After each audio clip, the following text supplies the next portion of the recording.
pass, and then they say the exam is very tough. Nothing is tough actually, if you are prepared. Yes, definitely some challenges will be there, but it will be not so challenging that you will fail only. You will get less marks because of the challenges. But no one can fail provided you have done all subject minimum 3 to 4 times minimum. And if your study style is not that effective, then do 5 times. But if you are doing 1 time only very nicely, thoroughly, memorized properly, 3 times is sufficient. But 3 times minimum.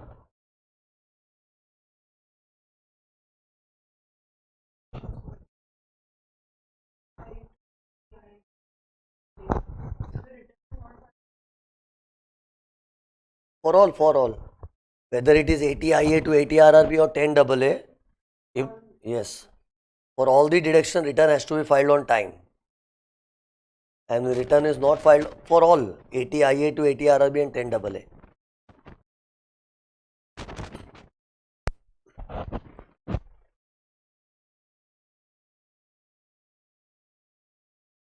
You did homework?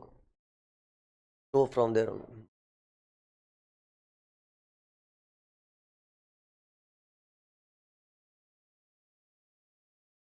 All sums and theory also. Some, no, this notes also.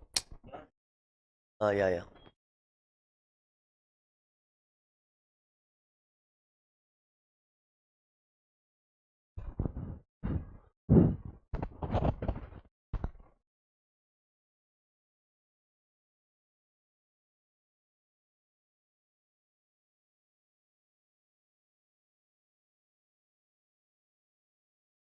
Okay, check the answer to the homework question.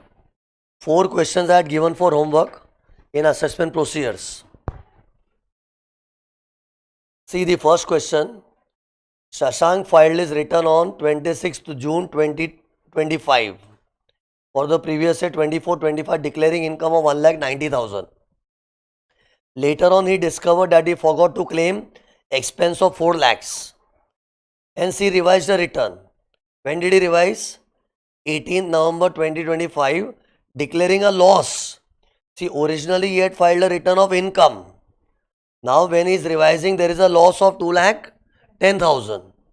And then what they are saying? Assessing officer opined that the loss claimed in the revised return cannot be carried forward as the revised return was filed after the due date. Is the contention of assessing officer correct? Contention means is the stand taken by AO right or wrong? It's wrong. What is the stand of the AO? He is saying that revised return was filed after the due date. So you are a late filer. So you cannot carry forward the loss. But whether a person is a late filer or not a late filer, it should not be judged by revised return. It should be judged by original return. I have explained this or not? So what will you say? The contention of assessing officer is correct or incorrect? It's incorrect. Okay. How to answer such questions? See, whenever a question like a situation type question comes, first you have to write the situation in short. That in this case so and so has happened. And then explain the provision. Then the conclusion. Broadly your answer should be in 3 parts. First explain the facts of the case. In short, you have to write the question only first. But not in detail. Huh? Don't duplicate the same question in the exam paper. But in short, you have to write in the given case, an assessee had filed a return originally on 26 June. Later on, he revised the return declaring a loss. In short, you have to write in 2-3 lines. And this point, even if you skip, it's okay. First para. In second para, you have to write the main provision. That in case of revised return, the revised return replaces the original return. This is the main provision.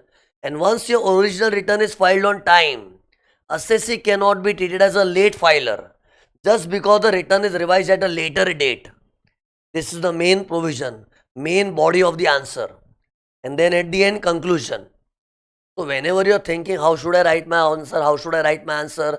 So the idea is frame your answer in 3 para. First paragraph will be just mention in short what has happened in the question.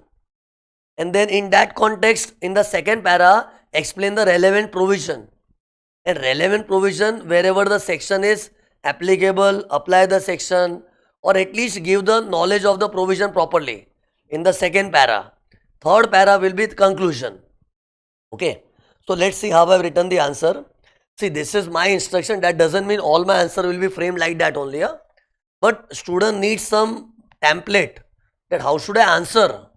So I've just given a standard template. Otherwise, there is no hard and fast rule that you have to write like this only. This is not mandatory, but at least if one pattern is there in your mind, your answer will start. Otherwise, half of the time you are stuck up. How should I start? How should I start? And many times you will end up in writing the conclusion. Yes, AO is wrong. Many times students write the answer like this only. AO is wrong. What AO is wrong? Explain. See, they have also written discuss. See this? Discuss means discuss. So see how I have discussed. Shashank filed his original return on 26 June 25 before the due date. This is to be highlighted. Huh? His original return was before the due date. So from that point of view, he is not a late filer. Later on, he filed a revised return on 18th of November declaring a loss. Okay. Then see, there is one section 80. You know what the section 80 says? If you want to carry forward the loss, file the return on time. That rule of filing the return on time is made by section 80. So you will say, but sir, you explained us in 139.3. 139.3. What was the section for return of loss? 139.3. So I explained the point of filing the return on time to carry forward the loss at the time of explaining 139.3. But see, 139.3 simply says loss return is also necessary. Huh? But you will not be able to carry forward if not filed on time. This is written in section 80. Actually, section 80 is from the family of set off and carry forward losses. See, in the Income Tax Act, from section 70 to section 80, this group of sections are for set off and carry forward losses. We had a topic in CA Inter by the name set off and carry forward. The range of section is 70 to 80. And after 80, chapter 6 starts. 80C, 80D, 80U, okay. So section 80 says that if you don't file the return on time, losses cannot be carried forward. Okay, see. And section 139.3 simply directs that loss return is also important. Otherwise, section 80 will get angry.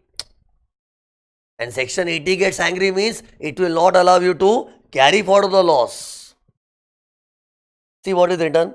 As per section 80, a loss can be carried forward if the return of such loss is filed on time.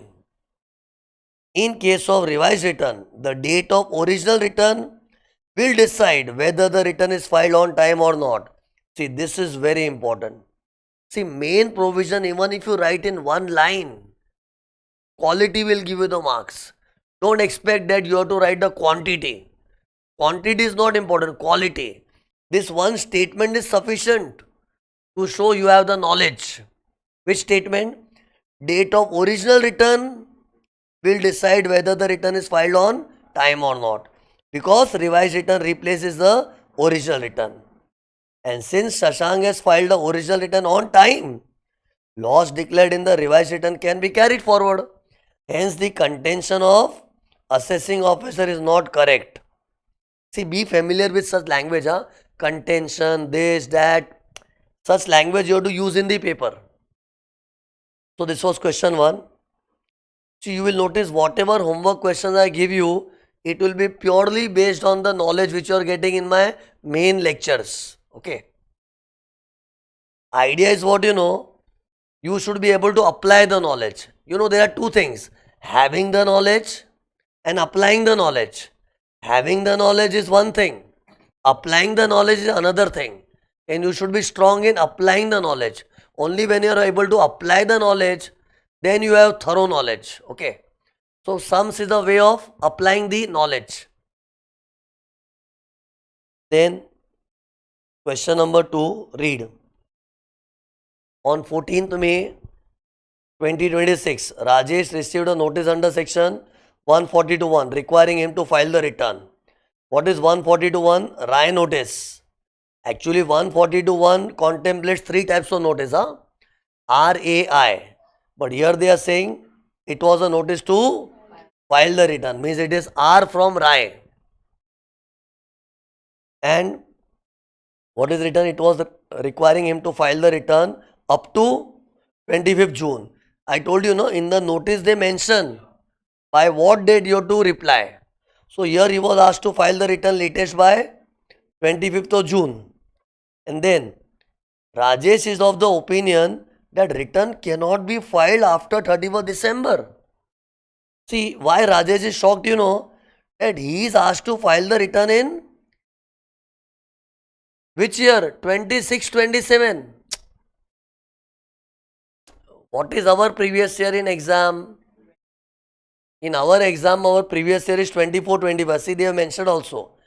So, return of 24-25 previous year should be filed in assessment year 25-26. Latest up to 31st of December. Means I am talking about the date of belated. So, what is this stand?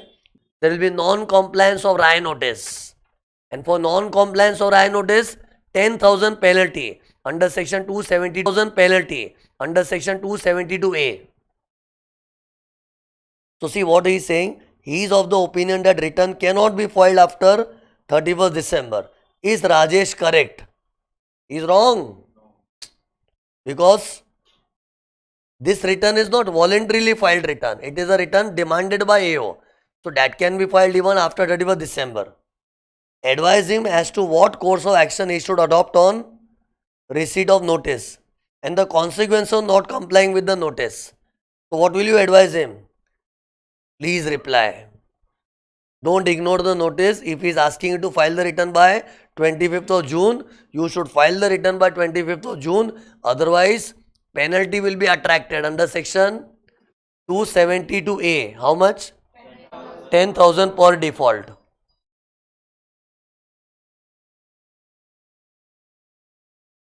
See the answer. This chart, I had explained in my notes. Okay. So see, I have written, if a return is voluntarily filed, then it can be filed latest up to 31st December or before completion of assessment, whichever is earlier. But if it is voluntarily filed, however, if the return is demanded by AO, then it can be demanded even after 31st December of the AY by sending notice under section 142(1). And this chart, this is the same repetition with the help of a chart. What I have written in the para, it is shown in the form of a chart. And then in this question, since the return is demanded by AO, it can be filed even after 31st December because it is demanded by AO. Hence, the opinion of Rajesh is not correct. Accordingly, Rajesh is advised to file the return up to 25th of June in response to the notice under 142(1), and failure to comply with the notice shall attract penalty of 10,000 under section 272A, and it shall also lead to best judgment assessment. Because see, if you don't file the return as required by him, so what is the option left with the AO? He will compute your income as per his judgment. See, if you give the return, he will look at the return and calculate the income. But if you don't give the return only, go to hell. He will judge your income. That I have told many times, huh? So that is best judgment assessment. So there are two consequences of not replying to RAI notice. Firstly, the penalty under 272A. Secondly, it will lead to best judgment assessment. So this was question 2. Then question 3. See, every lecture, if see, one general point. I expect only 3 things from students, and if you satisfy these 3 conditions religiously, trust me, your one subject is over. You will never have that tension. Condition 1, attend every lecture. Second condition, every lecture revise and come. Every lecture sincerely do the homework and just follow the process. Everything will fall in the place. See, for you it's a new batch, but it is my product. I know how my product can benefit you. Like, see, if a scientist has created a medicine, he knows the importance of the medicine. It can cure which disease. But for a patient, it is just a tablet. But the one who created the medicine, he knows the importance of the medicine. What are the ingredients of that? Okay. So same way, I am the creator of the product. I know my product, how it is. But for that, you have to just follow certain things and everything will fall on the place. Okay. In short, every lecture you have to attend, every lecture revise and come sincerely. And every lecture, please do the homework and come. And then you see the magic on exam day. At least one subject tension will be over. Then you have to manage with other subject. You know, these days why I have to insist so much? Because nowadays in video lecture culture, people have forgotten the importance of face to face.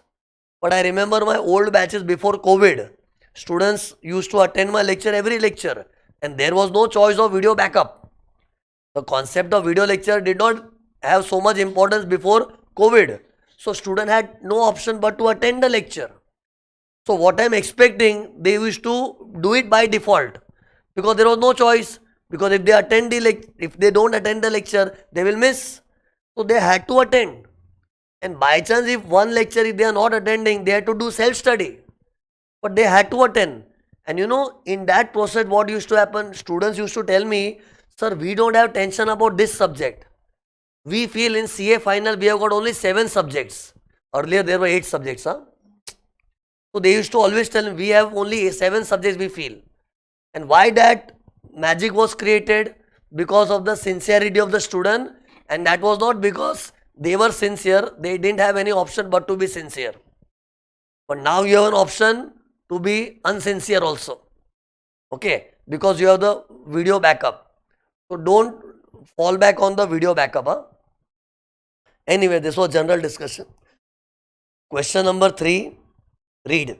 In respect of return filed by following assessees for previous year 24-25, you are required to specify the last date by which intimation can be sent. See, the moment you read intimation, it should remind you summary assessment.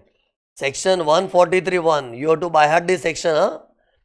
So, what is the last date by which intimation has to be sent? What is the rule? Tell me. 9 months from the end of the year in which return was filed. So, I will simply check when was the return filed. So, see, in case 1, Jamin filed his return on 13 December. So, once I come to know the date of return, I can easily find out the cutoff date. How to find? Will you count 9 months from this date? No. Counting is not cut to cut, date to date. It's always from the end of the year. So, this date you have to round off to the end of the year. So, what is the end of this year? 31st March 26. This is the end of the year. And from here you have to measure 9 months, which will be 31st December 26. Correct? And then next case, Smita also filed a return. But her return was on 24th June in response to RAI notice. Will it make any difference? Doesn't matter. See, the software in the Bangalore, they don't see whether the return was voluntarily filed or it was demanded by you. Every return will be processed depending upon when you file the return. So here the difference is Smita did not voluntarily file. She was asked to file. But whatever, eventually she filed. Huh? So whenever she files, after that 9 months. So here what is the date of filing? 24th June. So first you have to end the year. So what is the end of this year? 31st March 27. This is the end of the year. From here you have to measure 9 months. So that comes to how much? 31st of December 27. Okay.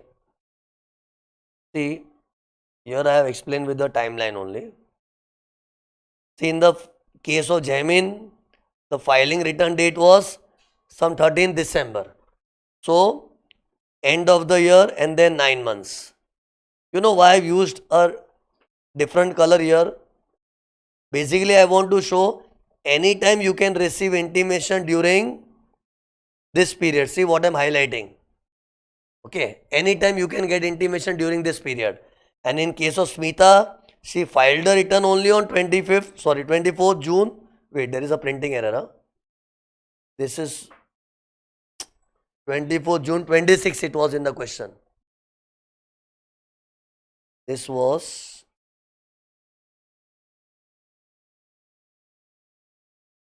26. Rest all is correct. Huh? So end of the year is 31st March 27, then after that 9 months. Means during this period, anytime you can receive intimation. Okay. And then see this is extra note, not required, just for your knowledge. Read what is written. Normally assessment should be completed within 12 months from the end of AY. And our AY is 25-26. In our exam, our AY is 25-26. So assessment should be completed up to 31st March 27. That 12 months thing. However, summary assessment is as good as no assessment. So here the intimation go beyond that 12 months time also. Remember I had explained in my drawing, look here.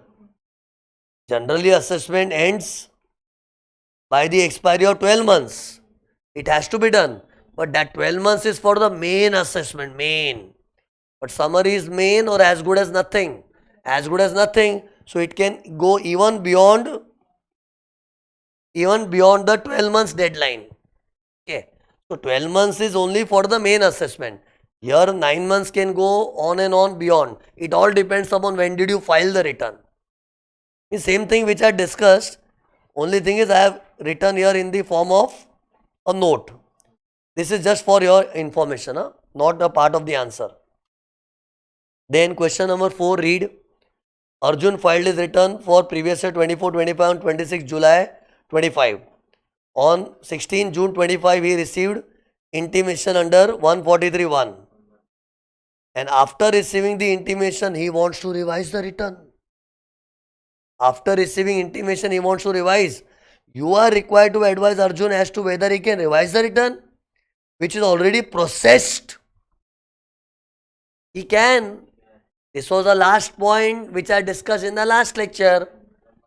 Even after you receive the intimation, you can still revise the return. So you can revise till 31st December or before completion of assessment, which is earlier. But receiving intimation does not amount to completion of assessment. So your assessment is not yet done.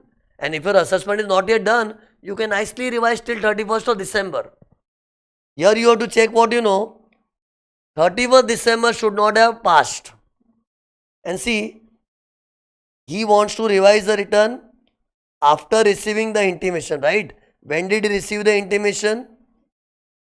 16 September 25. This is the date of receiving the intimation. After that, he has still got time to revise the return till 31st December 25. So he has got this much time during which he can revise the return.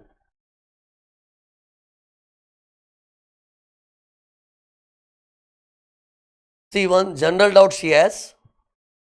Her general doubt pertains to what you know, that sir, you told us that you should receive intimation within 9 months. This is not related to that question, general doubt. Wait, first let me finish this. This question is over. He can revise the return, so our homework discussion is over. Now one general point. Her doubt is, what if you don't receive the intimation within this 9 months deadline? It's okay. We have to assume nothing is payable by me, nothing is refundable to me. See, purpose of intimation is what you know. If there is a demand. If there is a refund, grant the refund. But if you don't receive any intimation only, it is implied no demand, no refund. Okay. And in the law, in fact, they have written also, the return filed by the assessee will be deemed as the intimation. Is the return which you have filed, you treat as an intimation that everything is proper. No demand, no refund. Means this is in a case when you don't receive the intimation only. Then you don't have to wait, give me intimation, give me intimation. So if you are so desperate that you want intimation, in the law they have written, the acknowledgement of the return filed is deemed as your intimation. You stick with that, okay? You wanted intimation, you be happy with the acknowledgement of the return. See, they will formally send me intimation only if there is some demand or refund. Otherwise, many times they don't send the intimation. So that is the meaning. That means what? Nothing is payable, nothing is refundable. So it is deemed that everything is settled. But anyway, summary assessment is, by the way, time pass only. It's not necessary that they will send only the intimation within 9 months. Nothing is given means assume your case is like this. No demand, no refund.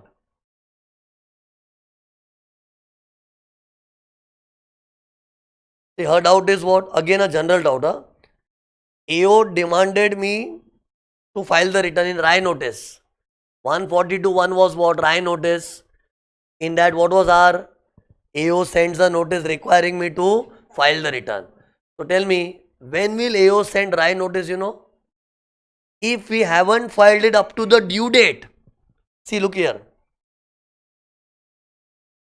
Till due date, they will never disturb me. It's like, you know, till the due date of filing return, there is a board, do not disturb. Board handled by assessee, do not disturb till the due date.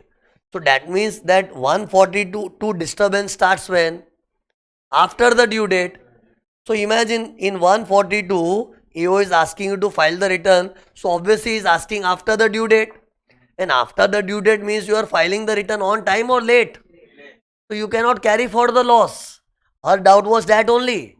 Can I carry for the loss which was claimed in a return which was filed in response to 142.1 notice?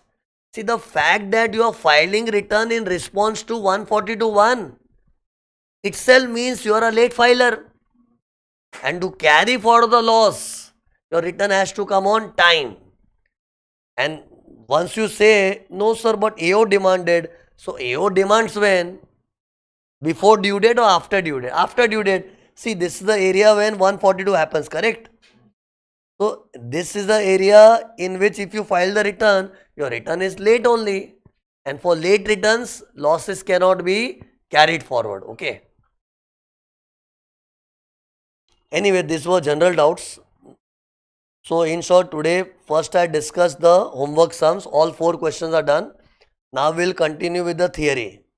Now check the status of our theory.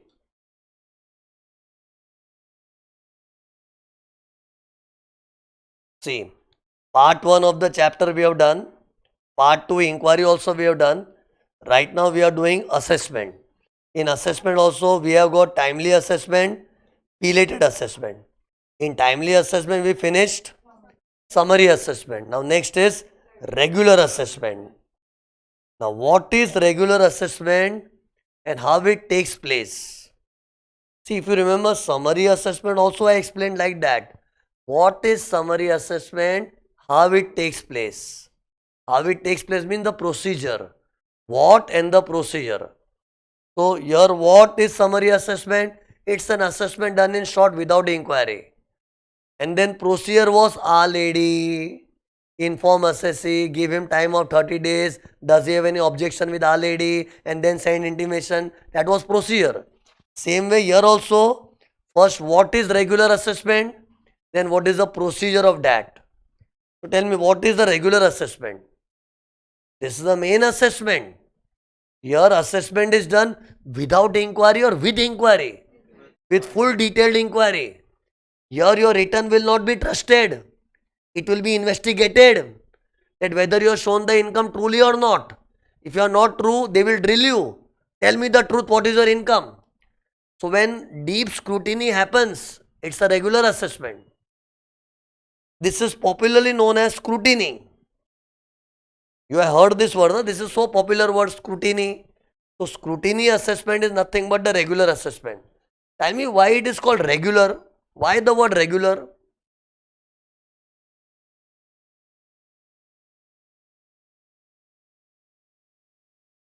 No, but what is the purpose of using the word regular? Regular means systematic. This is an assessment done in a systematic and proper manner. Tell me, summary was done in a proper systematic manner or it was just casually done? It was casually done. It was done in short only. They didn't even bother to see whether assessee is showing the income truly, honestly. Yes, they made few adjustments already. And that also was automated through a computer. But he was not inquired. And see, a proper assessment means what? They should inquire whether assessee has honestly disclosed his income or not. So when the assessment is done in a proper manner, we say it's regular. Actually, this was regular or irregular? Look at summary. Summary was irregular, unsystematic, improper. Although people love summary assessment. See, if you think from assessee's point of view, he will love summary assessment because here they will not do any inquiry. Whatever manipulation I do, they will accept it. So that is from assessee's point of view. But if I think from government's point of view, this assessment was done in improper manner, unsystematic. It was just casually done. So that's why that was not regular. But now this assessment is done in a proper manner. And what is the proper way of doing the assessment? Do inquiry. Find out the truth, whether he has honestly disclosed his income or not. And when the assessment is conducted in a proper manner, we say it's a regular assessment. See, I want you to feel the word regular. Okay. So this is regular assessment. So one thing I explained, what is regular assessment? What? It is an assessment done with inquiry. And it is an assessment which is done in a proper manner. Okay. With proper inquiry. So that is a regular assessment. Now, how it takes place? Procedure. So see, there are two steps. That's why two sections. Can you see two sections? Two sections because there are two steps. Step 1. Wait, now I'll show the drawing.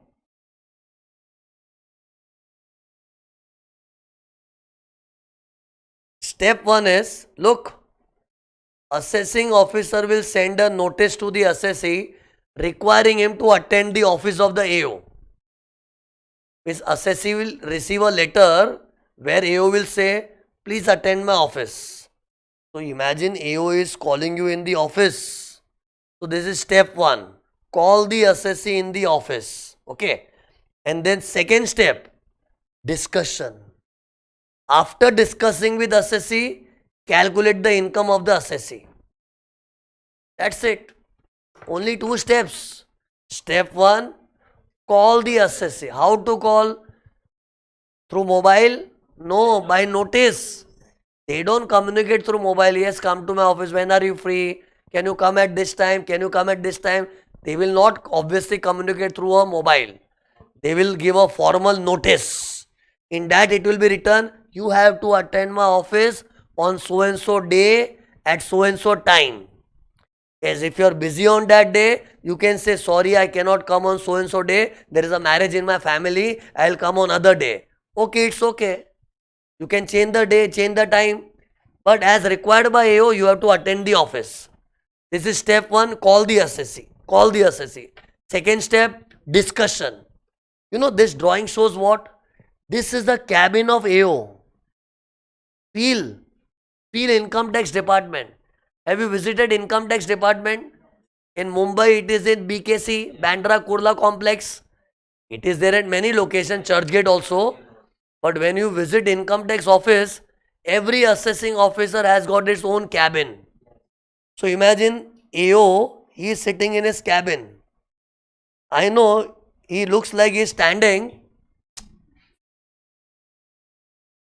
because you cannot find a chair over here. But imagine he is sitting on a chair. and this is his office table. See, I have to explain because my drawing is not 3D, it is 2-dimension. So I have to explain this is the office table, and on the other side who is sitting on the chair? Assessee. Here also there is a chair, huh? Okay. So both are sitting in front of each other and they are discussing. What do you mean by this arrows? Talking. Okay. AO is asking question, assessee is answering the question. AO is asking question, assessee is answering the question. Okay. So what question answer? Like example, AO will say, dear assessee, your net profit is 2 net. You have deducted so many things. You didn't understand. AO is saying, dear assessee, your net profit is 2 net. 2 net means you are netted of everything. You have made your profit so chota. Chota means small. So I have got certain objections. Then he will raise his objections. Advertisement of 50 lakhs. I don't trust. Show me the bill. And then this expenditure you deducted, this is capital in nature. And don't you know capital expenditures are not allowed? They are written in balance sheet, but you netted off in your profit capital expenditure also. But assessee might argue, no, according to me it's a revenue expenditure. A revenue expenditure can be net off in the profit. So such discussion and argument will start. So I just gave 2 examples, advertisement bill, capital revenue, such kind of discussion will happen. Like one more example, AO might say, you made several payments to different parties, you didn't deduct TDS. Do you know there is something like TDS? You didn't deduct TDS. Assessee might argue, no, these payments are not subject to TDS. It's a discussion and argument will happen. And after proper discussion, look, on a piece of paper, AO will compute the 5 heads of income. And that paper is called assessment order. You want to see how it looks? Like this. This is a piece of paper. Feel this is a document which is called order under section 143. Here 5 heads of income will be calculated by AO after discussion. Okay. And then tax will be computed. And if anything is payable by the assessee, it will be demanded. And if there is a refund, it will be granted. Okay. But this document will be prepared after proper discussion. And since there is a proper discussion between AO and assessee, we say assessment is done in a proper manner. And proper means regular. So tell me, what are the 2 steps? First, call the assessee in office. Okay.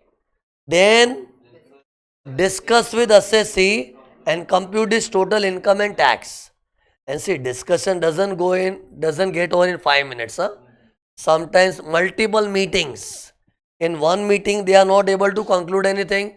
They will meet once again, they will meet once again, they will meet 10 times. Until a proper calculation is done, they will keep meeting. Okay. And then order will be passed. Now, since there are 2 steps, there are 2 documents. Look at this, 2 documents. Documents means, look. See, to call the assessee in the office, there is a document called notice under section 143(2). You have to by heart the sections. Means imagine AO will, see, every answer you should visualize like a picture. Means imagine AO, he will issue a notice under section, visualize 143(2) to the assessee. And then in that notice, what will be written? You have to attend my office and you have to bring evidences on which you rely. Means evidence means you can produce your bill, anything which you want to have in your support, you bring. Okay. And then after he attends, there will be discussion. Visualize this. See, since I want you to visualize, that's why I created a drawing only. And then this order is passed under which section? 143(3). So see, there are 2 steps, 2 documents, 2 sections. Now there will be 2 time limits also. Everything in set of 2, 2, 2.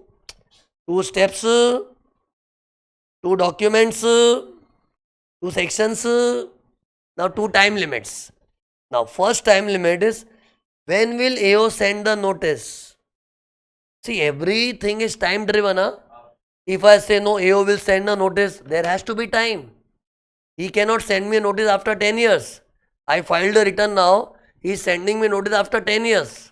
Obviously not possible. Huh? So there has to be some deadline. So what is the deadline? 3 months. Within 3 months from, see, now you should know in advance, the moment I say any time limit, it will be from the end of the year. Last lecture, didn't I say all the income tax time limits are not counted date to date. It's not date to date, cut to cut. It's from the end of the year. So this notice you will receive within 3 months from the end of the year in which you filed the return. Why it depends upon when you filed the return, because looking at the return only, AO was shocked. His net profit is too net. I doubt him. That return created a doubt, and that's why he's calling you. So it depends upon when did you file the return. After that you will be sent a notice. So what is the time limit? 3 months from end of the year when you filed the return. Okay. See, try to understand logically, it will be very easy for you to memorize. If you just try to mug up 3 months from the end without feeling, then it will become very tough for you to remember. You should feel like this. Why ASST is called in the office? Because AO has a doubt. But that doubt was created because of the return. So because there was some manipulation in the return, that created a doubt.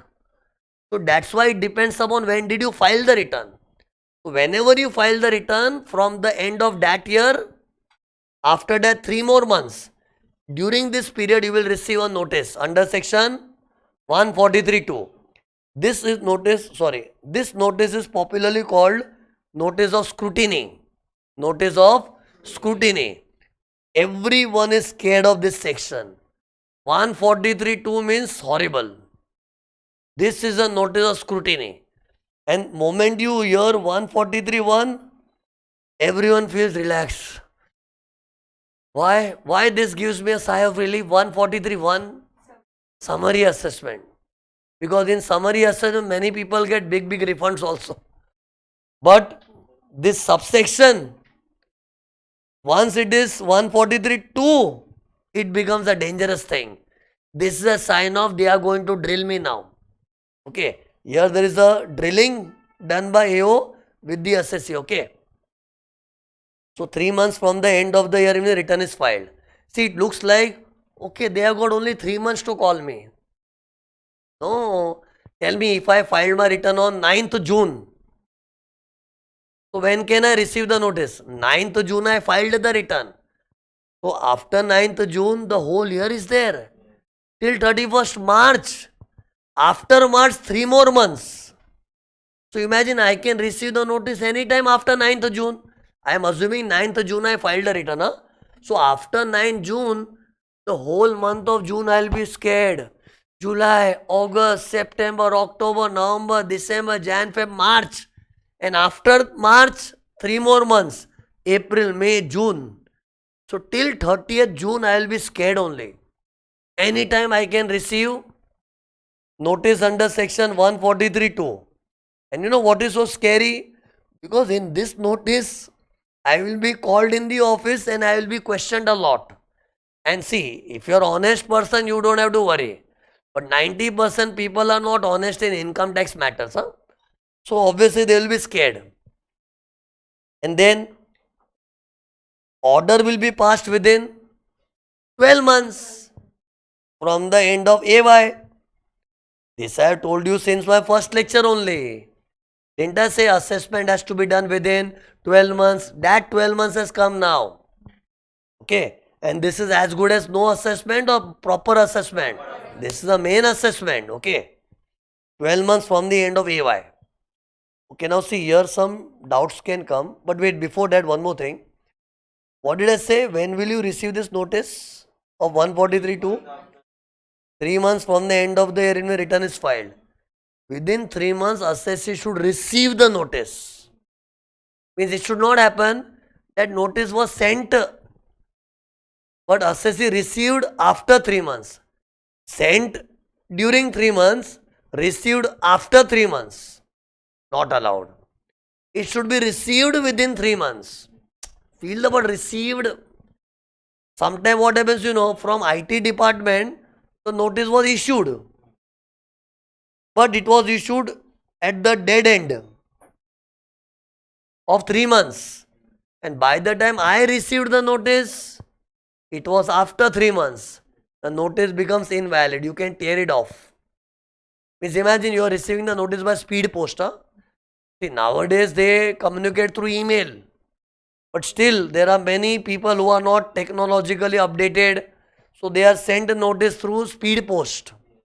India is big, everywhere there is no advancement. So many people receive the notice through speed post. And speed post, it sounds like speed post, but sometimes it is not that speedy. It might take 2-3 days. So imagine the IT department issued the notice, and when they issued, it was within 3 months time. And by the time I received at my home, the 3 months had expired. So notice becomes invalid.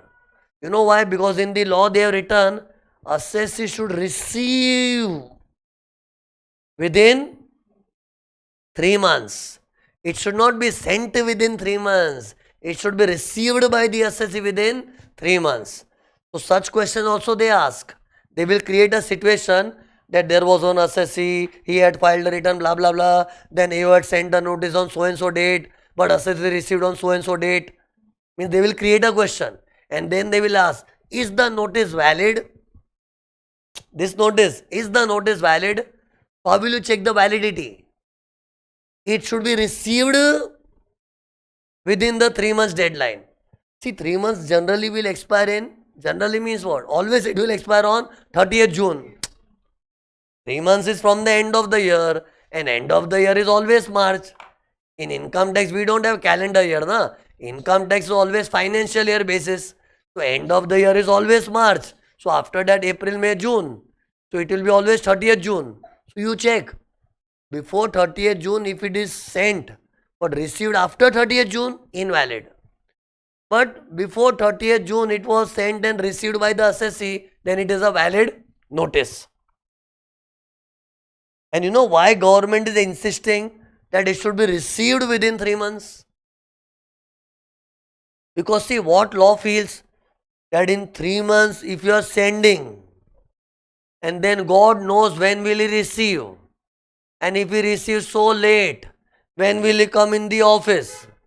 When will discussion start? When will the assessment get over? It will be dragged. That's why law wants it to be in a speedy manner. See, nowadays, because of the technology, things are happening very fast. But this law which I am explaining, this law is since so many years. And long back, they used to communicate through a proper letter, physical letters used to come, speed post, and many times, from department signed letter was issued. And assessee receives after 15, 20 days. And if receiving happens so late, imagine assessee will also attend the office also late. And then late, everything delays. So that's why long back when the law was made, they said, don't do that you have sent in 3 months. Make sure that assessee receives in 3 months. Because if he receives well in time, he can attend the office fast. The process can go fast. Okay. Okay, now see, try this question, try this situation. Okay, do one thing, just observe the drawing, you will automatically understand what I want to ask.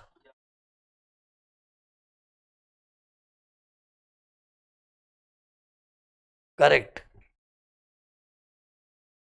You understood? See, my question is based on these two time limits. See, this notice says 3 months from the end of the year, return is filed. It takes the base of return. But this 12 months is taking the base of AY. So there is a difference. See, AY is fixed. Like in our exam, previous year is 24-25. So our AY is 25-26. Okay. But return filing year can be any year. See, sometimes you file the return in AY and sometimes you file the return even after AY. See, generally, when you file the return on your own, it has to be in AY only. Latest by 31st December. But that is on your own, na? Sometimes you don't file on your own. AO will demand. And AO demanding can happen anytime, even after AY.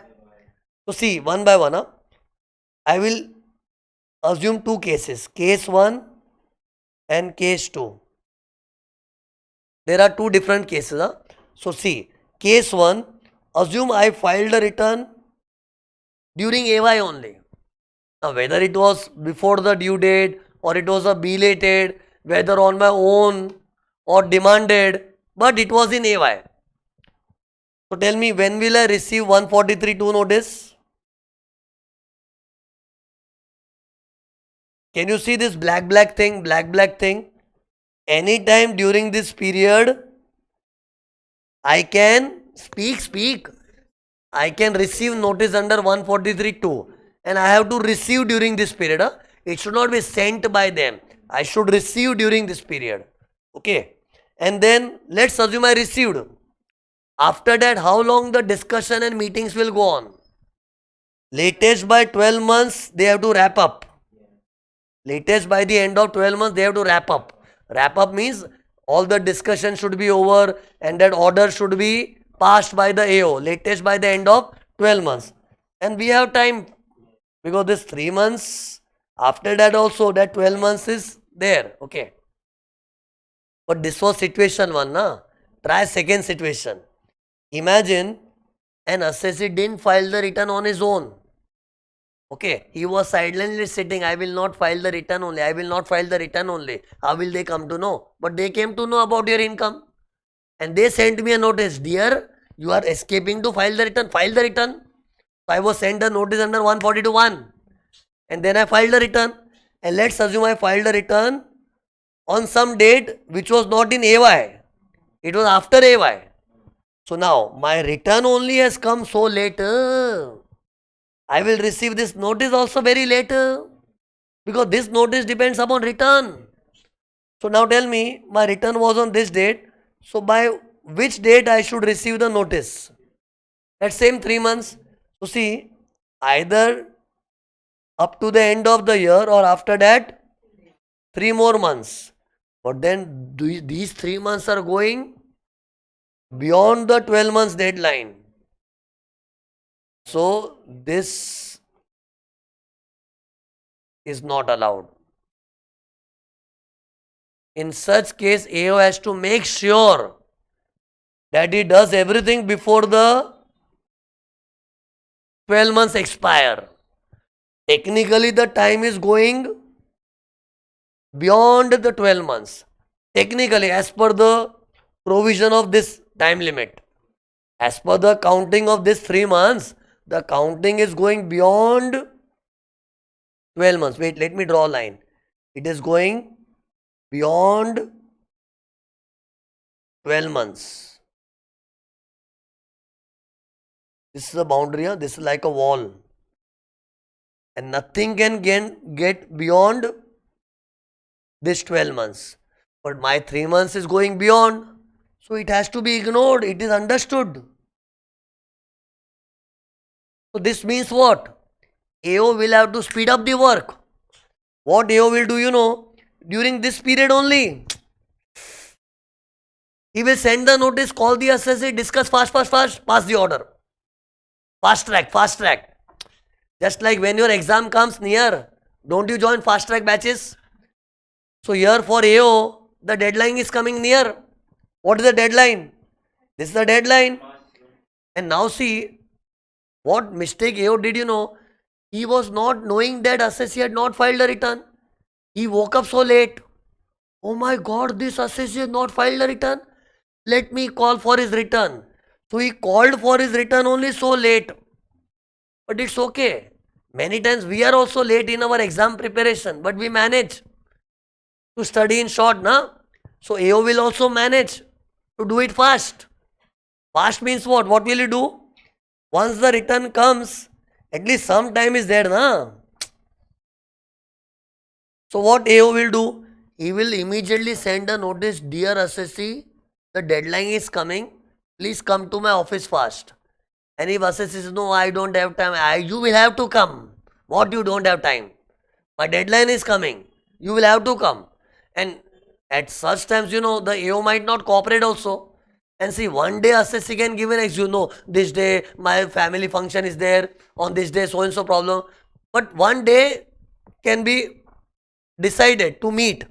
And after meeting, in one meeting also he can pass the order. Because nothing can go beyond 12 months. You know what law is trying to say? Even if the return comes very late, make sure the assessment proceeding should end from 12 months. This 12 months is strictly going by AY. Imagine, even this 12 months would have been based on return. Even if this, imagine this 12 months, if it would have been based on return, don't you think the procedures will be dragged? So that's why, what law says, people are so casual in filing the return, they don't file only, and our department also cannot remember so much, na? So they also wake up so late. So sometimes the things initiate at a very later date. But whether you are on time or late, make sure assessment should not be dragged. Latest by the expiry of 12 months from the end of AY, everything should get over. Otherwise, imagine, for this year, the proceeding is going on and on for years and years. There are so many years in life. This is not the only year which is being assessed. Okay. So that's why law said don't drag it much. So even in a case like this, the return has come so late, but make sure the assessment should not be delayed further beyond the expiry of 12 months.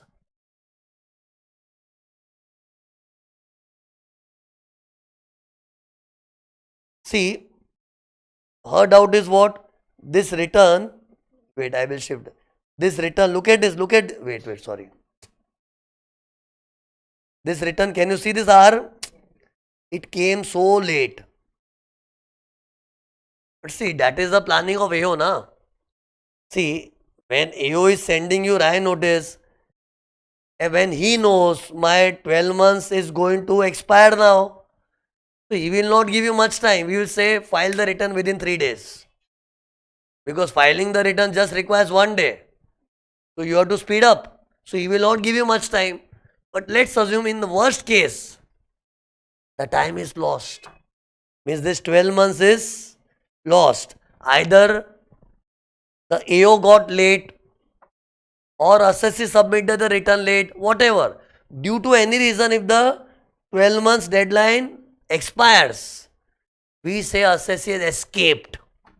We say assessee has escaped. And for escaped people, there is one assessment called 147.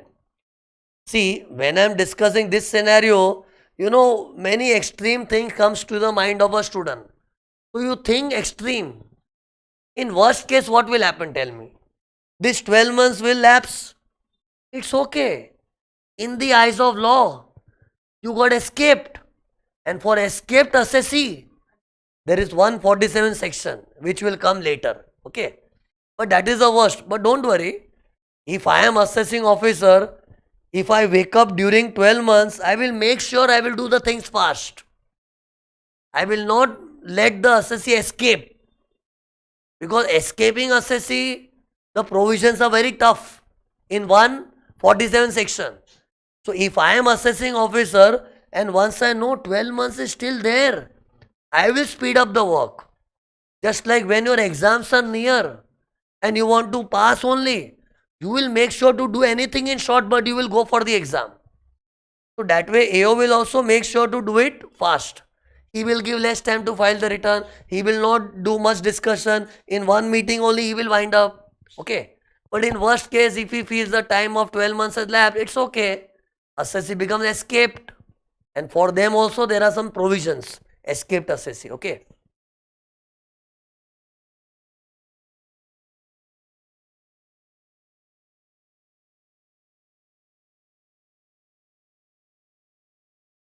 Okay. See she has a suggestion to the law that this 3 months time in the law only they should write.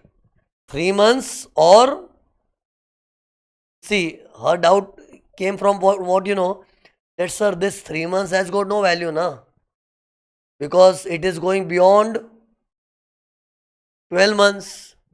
So in the law only they should write na either 3 months or the expiry of 12 months, whichever is earlier. He's right in thinking. See, either 3 months expiry or the expiry of 12 months, whichever is earlier. In the law they should have written like this. But law feels certain things are implied. See, this is a preliminary step. Main thing is order. And when the main thing has a deadline of 12, so main means main. Nothing can override 12 months. This is the mentality of law. See, she has an innocent thinking that, sir, ultimately this 3 months has no value na in your second example. So law should write na. What they should write? Yeah, either 3 months or 12 months, whichever is earlier. See, some things are not expressed, they are implied. And you know how you can imply? Because 12 months is a deadline for passing the order. That is the main thing. And main thing always has overriding impact. Okay.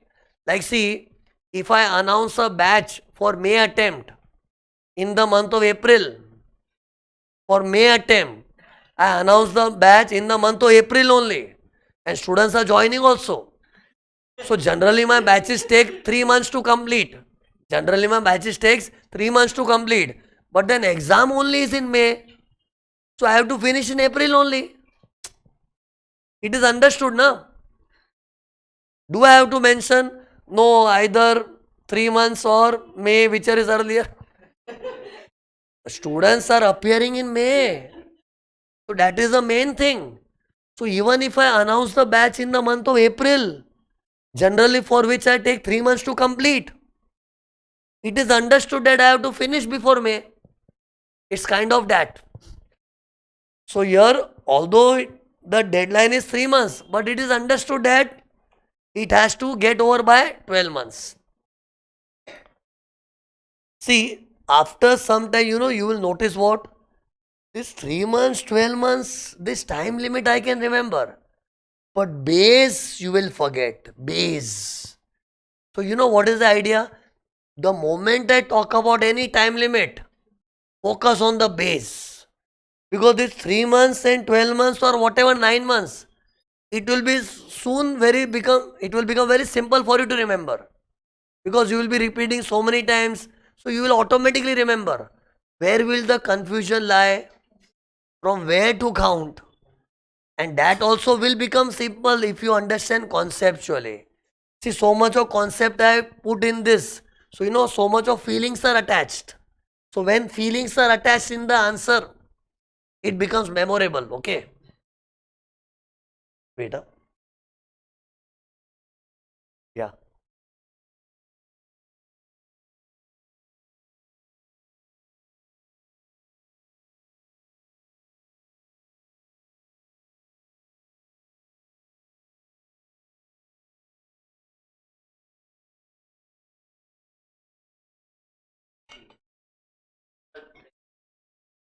Interplay of 142 and 143 will come now.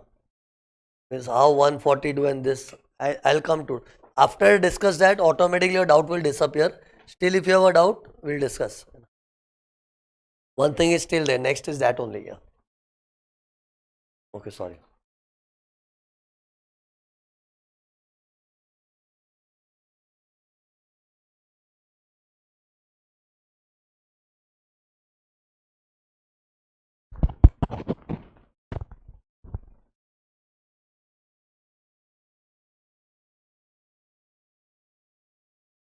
So these were the 2 steps of regular assessment. Now see, here you will have one doubt that sir, what is the role of section 142 in this whole process? 142, remember, inquiry before assessment. So see, look here. EO does inquiry under 142. Tell me, why was he doing inquiry? He wanted to know the true income of the assessee, correct? But ultimate objective was for assessment purpose, right? But my assessment theory is over also. But where was the role of 142? See, in summary assessment, it's understood. Summary assessment is without any inquiry. But regular assessment is subject to inquiry, na? So where is the role of section 142 in regular assessment? See, I explained 2 steps here. Call the assessee, discuss with the assessee. So where is 142 here? So see, law has given the 2 mandatory steps, compulsory steps. Okay, 142 is not compulsory. Section 142, AO might do, he might not do. It is completely the discretion of AO. He might skip 142. He might do 142. But what law says, whether you do 142 or you ignore 142, you have to mandatorily comply with these 2 steps. Like see, if I am an assessing officer, if I want to conduct a scrutiny, these 2 things are compulsory. 142 is my choice. Like many times what AO thinks, I don't want to waste my time in section 142. Do you understand with sections? Okay. AO might think, I don't want to waste my time in 142. Because 142 purpose is what? To find inquiry and all. Na? I will do the inquiry face to face only here. When assessee comes to me, I will drill him. I am so smart in drilling and getting the truth revealed with my communication only. So he is so confident that in the meeting only he can find out the truth. See, the purpose of 142 was what? To know the true income of the assessee. That he can do here also. So many times AO will skip 142 and directly in the interrogation they will find out the true income. But sometimes AO feels, no, I will do the meeting with the assessee later. First let me do my 142. Try notice, special audit, and after I do my 142, I will call the assessee in office. Even that is possible. And even this is possible that he will first call the assessee in office. And then suddenly he feels, no, I want to do something like 142. Because looking at the face of the assessee, he felt, you are culprit. Your accounts needs to be audited. Obviously, this is wrong to say. Looking at face of the assessee, he cannot decide audit. For audit, there should be envy daman. This was just a humor. But looking at the assessee, he felt there is something fishy. Then looking at the books of accounts, he got the feeling of envy daman, nature and complexity. Means after calling the assessee, he initiated 142. In short, see, I told 3 things if you noticed. 142 may not happen. It may happen before calling the assessee. It may happen after calling the assessee. It can happen anytime. It is completely the discretion of the AO. Okay. So many times it doesn't happen only. Direct this meeting etc. starts. And if it happens, it can happen before calling him. Or it can happen after calling him. But generally what AO will prefer? First call him. Because calling has a deadline. Calling has a deadline. See, 142 doesn't have a deadline. Obviously it has, but it is not that short deadline. Huh? See, tell me, wait, where is 142? 142. See, 142, I have got ample time. During this whole lot of period, anytime I can do. But calling the assessee to my office, That has a strict deadline of 3 months. So generally AO will prefer what, let me call him first by making sure that he receives the notice under 143 2. Because here if I get delayed, it will become a flop show. Yes, did you notice one thing? By chance if AO delays here, this thing has got no value. AO said, no, I have got still 12 months time. To hell with your 12 months. First, then, means first, means first you have to do this. But this also flop, this has got no meaning. So that's why, AOs are very particular. They will make sure within 3 months they have to make sure that the assessee receives the notice. Then he will feel relaxed. Now I have got 12 months time. Now I will do 142. I will not do whatever I want. I will discuss with the assessee, 1 meeting, 2 meeting. Then they will feel little relaxed. Okay. So in short, I was discussing about whether 142 will come here or not. It can come, it cannot come, it can come before calling assessee, it can happen, it means it can happen before calling assessee or it can happen after calling the assessee. Okay.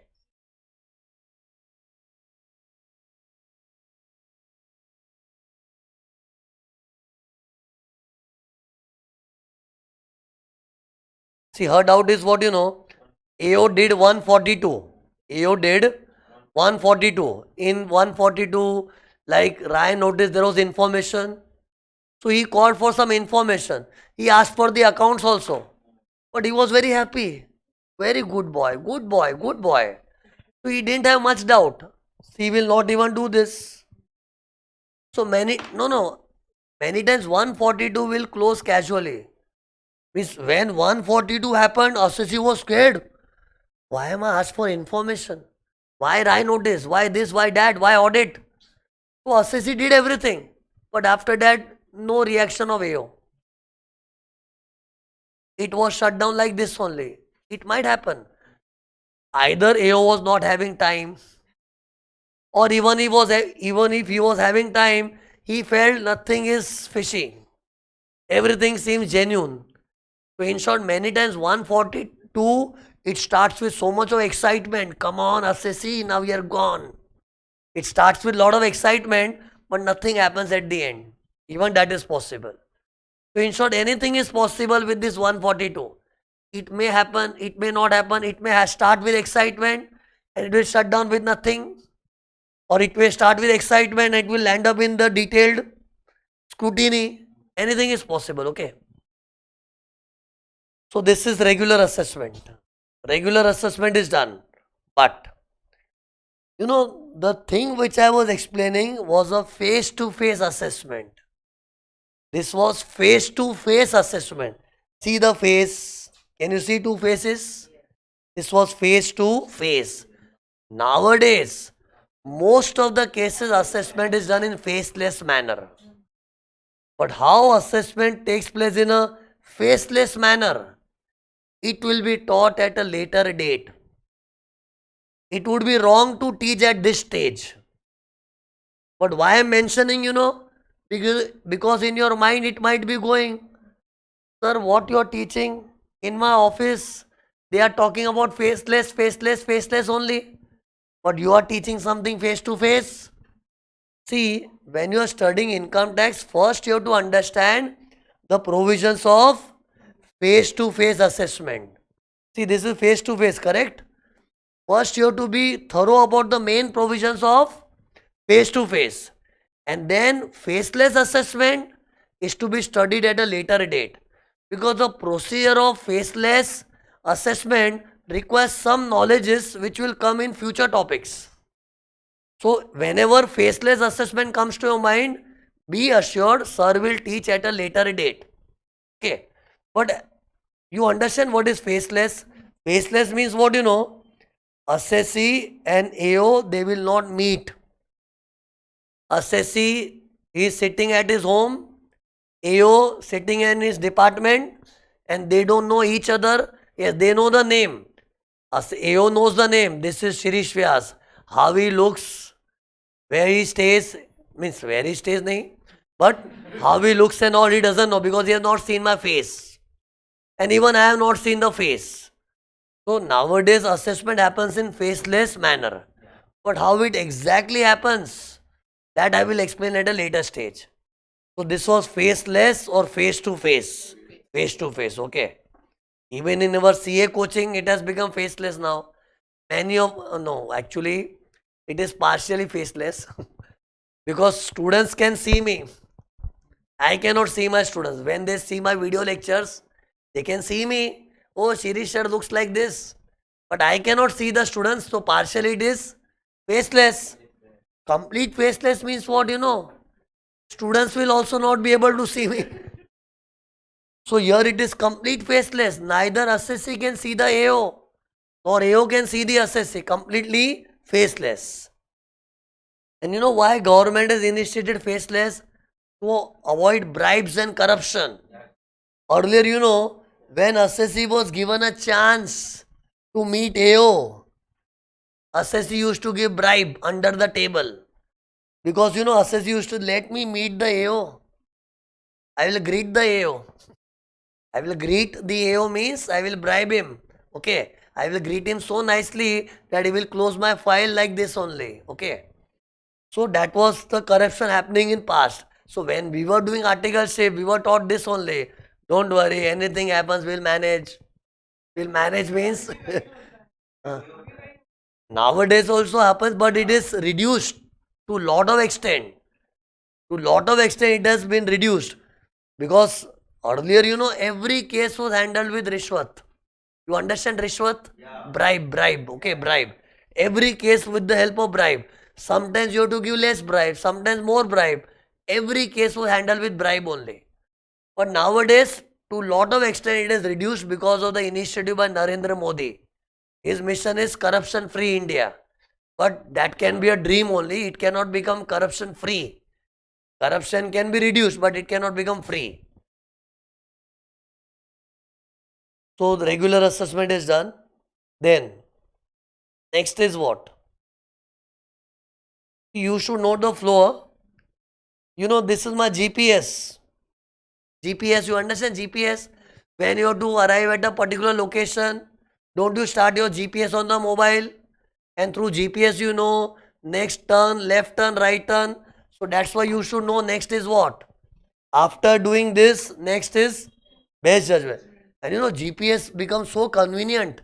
You know you will reach your destination when and how. So that's what I'm doing. Otherwise, without this, if I start explaining on and on, you will feel frustrated. Where are we going, sir? Tell us where are we going and when will the journey end? That anxiety will kill you. But here at least that anxiety is not there. Now you know this is done, yes, this is done, even this is done. Now next is what? Best judgment assessment. Now, best judgment assessment happens when assessee does not cooperate. There are some assessee who do not cooperate. So you know what will AO say? You are not cooperating, to hell with you, go to hell. God has given me brains. With my brain I will judge what should be your income. Because you are not cooperating only.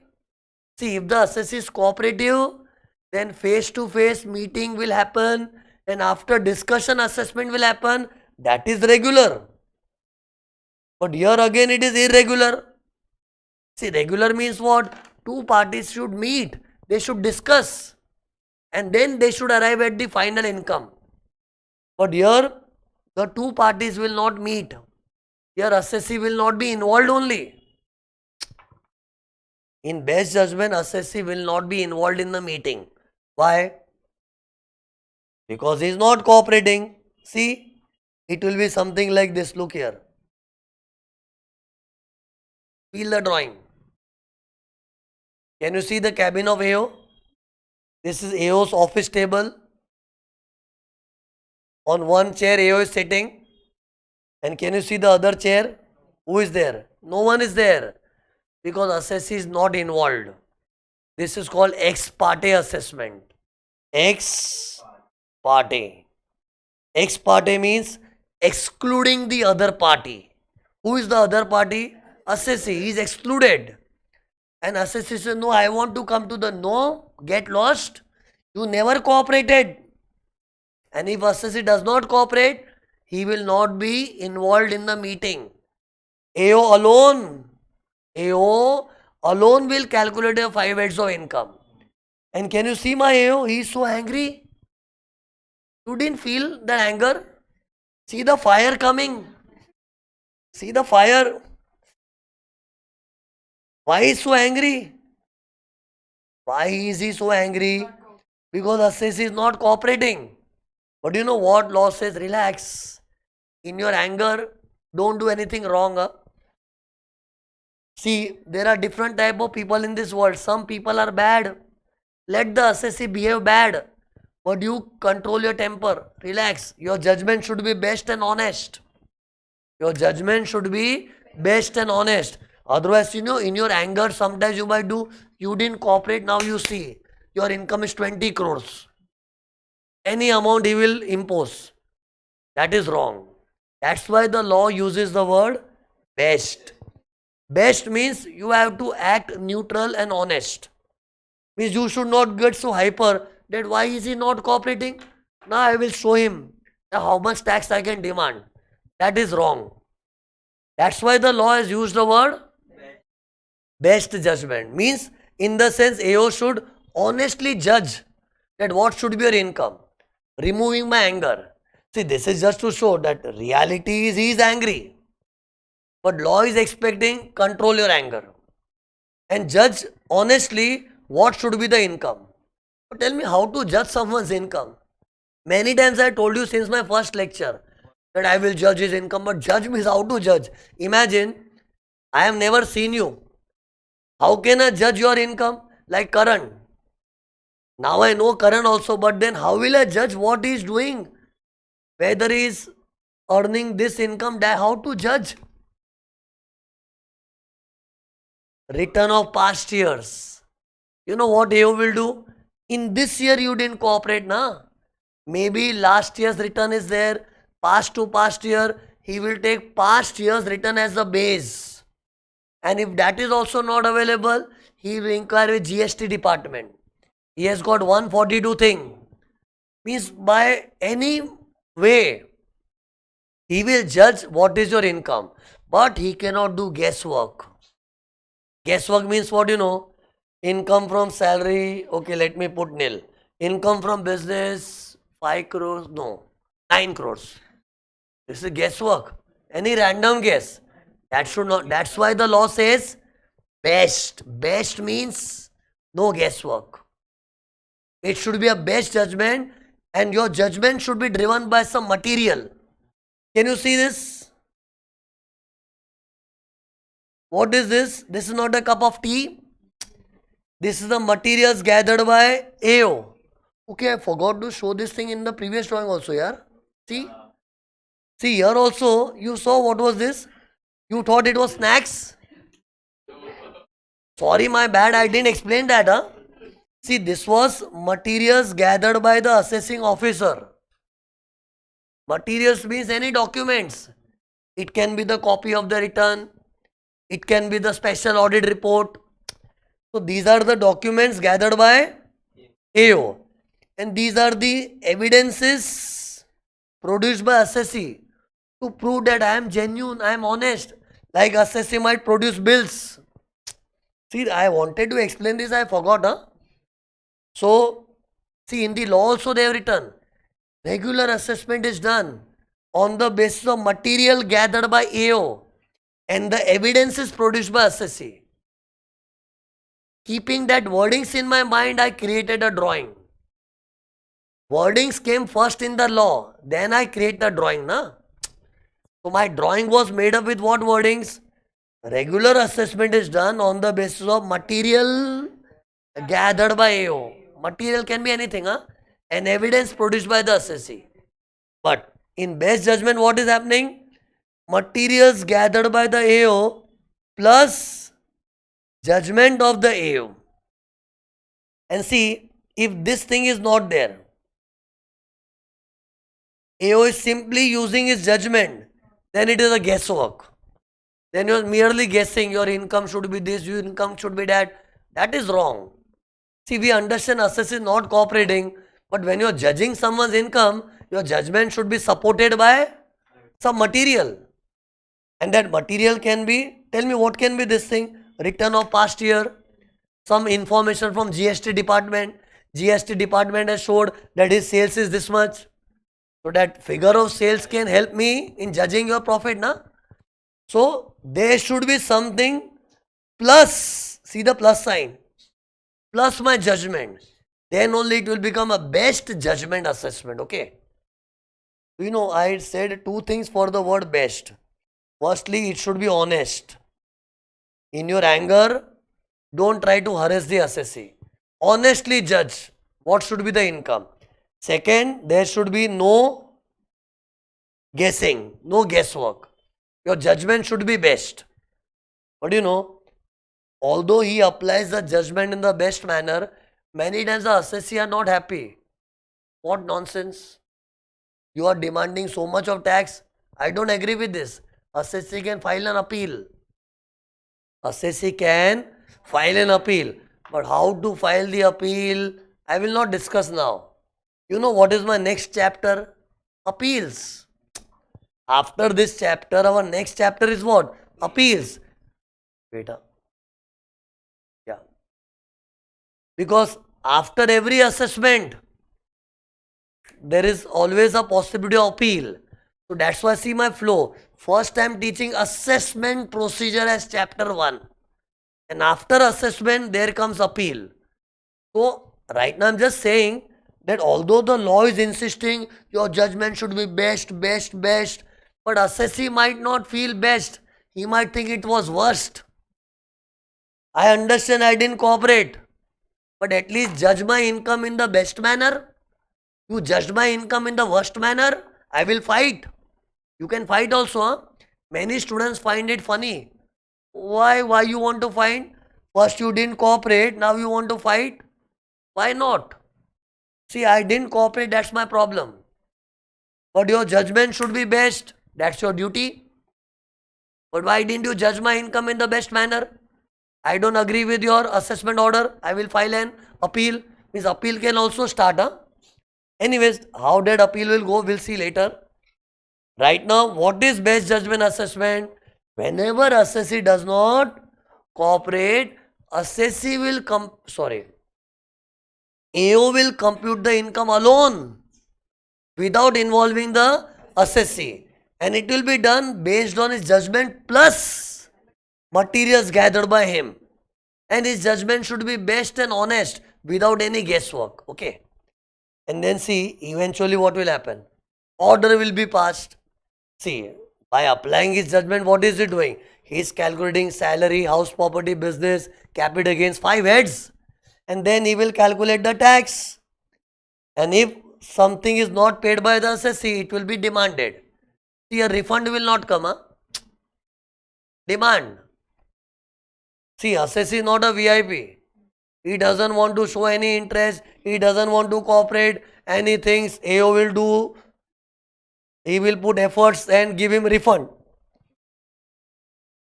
These efforts are put by AO to secure the revenue of the government, not for the benefit of the assessee. So here don't expect you will get the refund. See, why AO is doing this best judgment? Because what AO thinks, let the assessee not cooperate. At least we should secure our revenue. So this will close at demand only. It will never close at refund. Yes, if already there was some refund, your refund can reduce. But don't think you will get some further benefit. See, sometimes already there was some refund claimed by assessee. So refund can be cut. Means you will suffer here, that is for sure. Either you will be demanded or the refund was already there, it will be cut down. But see, generally if your refund was there, assessee will automatically become cooperative. It sounds contradicting. On one hand I am saying there was some refund and he is not cooperating. Rarely possible. So generally if there is some refund due on the part of the assessee, he will always become cooperative. So Not cooperating means definitely there is something payable from his side. That's why he is hiding. He is not cooperating. So this will generally land up with a demand only. Okay. But see, in regular assessment, what did I write? Demand, because this is for the mutual benefit. Your department can also be benefited. Assessee can also be benefited. Okay. Here it can be demand, refund, anything because it is for mutual benefit. Okay.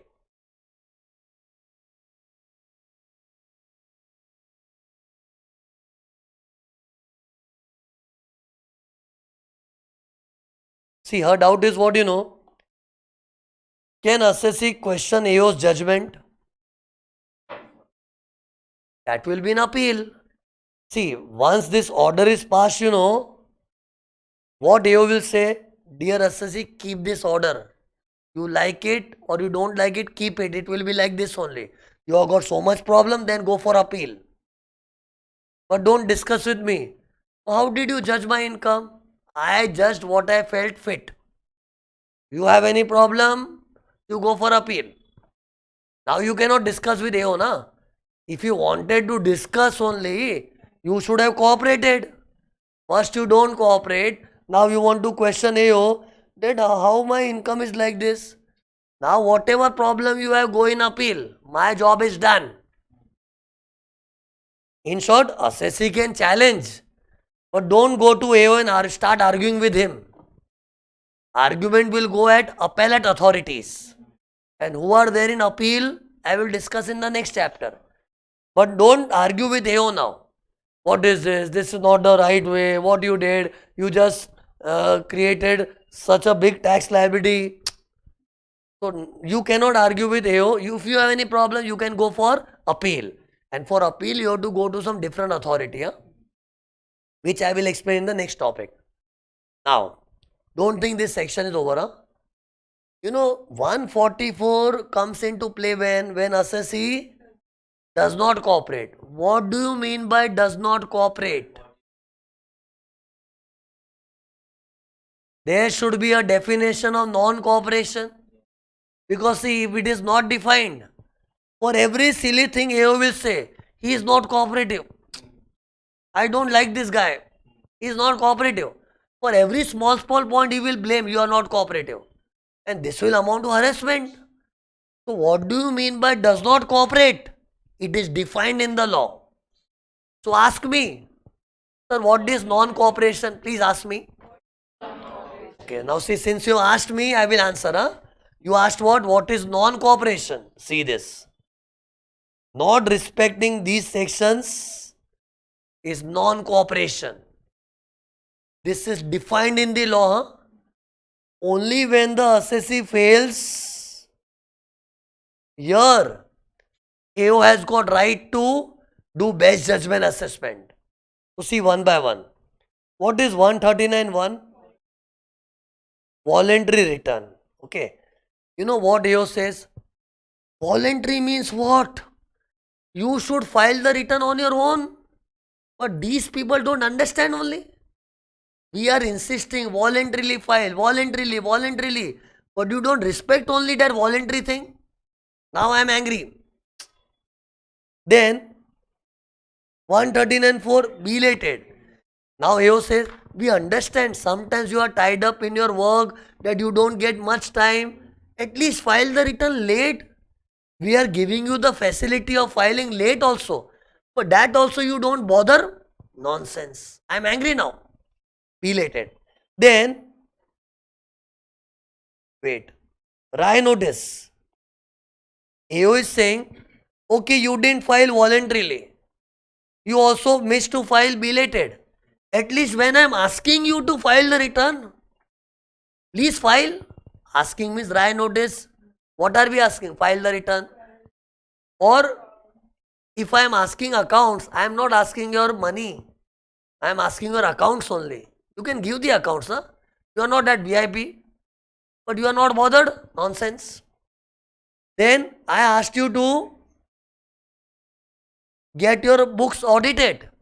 But you care a damn. You are not bothered only. You think I am a fool? You are not cooperating only. See, I am showing why AO is angry. You saw his anger? But why is he angry? Because of these points. Then, last point. I asked you to attend the office. You can attend, na? Don't you attend your family functions? Don't you attend your meetings with friends? So I also asked you to attend, so you should attend. See, I understand that day you were busy. You could ask for a different day, but you didn't bother. You just ignored my letter. Which letter? 143.2. So this is a sign of non-cooperation. So anything from this happens, AO can create a scene. Non-cooperative, non-cooperative, now you're gone. Gone means base judgment. Okay. And see, can you see this either or? It's not necessary that every default assessee has to commit. Any one of these defaults will end up in base judgment assessment.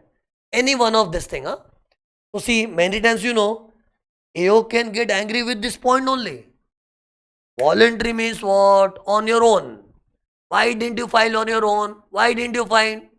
He will say, no, I will file late. But you should file up to the due date now. Why didn't you file? I will do base judgment. Okay.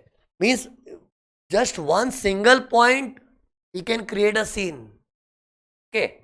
So, but generally, AOs do not get so hyper that just for 139, one failure, he gets angry. Because they also understand everyone cannot file the return on time. Na? He will wait for belated also. But that also, if you don't file, he will not have his ego. He will ask for the returns by sending you write notice. Now also, if you don't cooperate, then any normal human being will get angry. Means I am just telling you a normal human tendency. See, we are all human beings. So our general reaction will be what? We will not get hyper on this point only. As per law, I can get hyper. I can create a scene for this default only. Why didn't you voluntarily file the return? I am initiating base judgment. But obviously he will inform. If he initiates base judgment, he will inform. So you can cool down him. You can cool down. How can you cool him down? By filing the return. Okay. But he can get hyper with this point also. In short, I am trying to stress on what point? Either or. So can you count what are the maximum number of defaults here? Count the number of defaults. Yes, the right answer is 7. You know why did I ask the question? Because generally students' immediate answer will be what? 1, 2, 3, 4, 5. There are 5 defaults. Wrong. You forgot in RAI notice, there are 3 types of notice. R, A, I, RAI. So R is one notice, A another, I another. So you count it as 3 different notice. So count 3, 4, 5, 6, 7. So there are 7 defaults. Any one of the 7 default can land up in base judgment.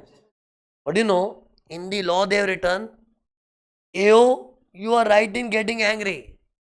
But before judging the income, you give a show cause notice to the assessee.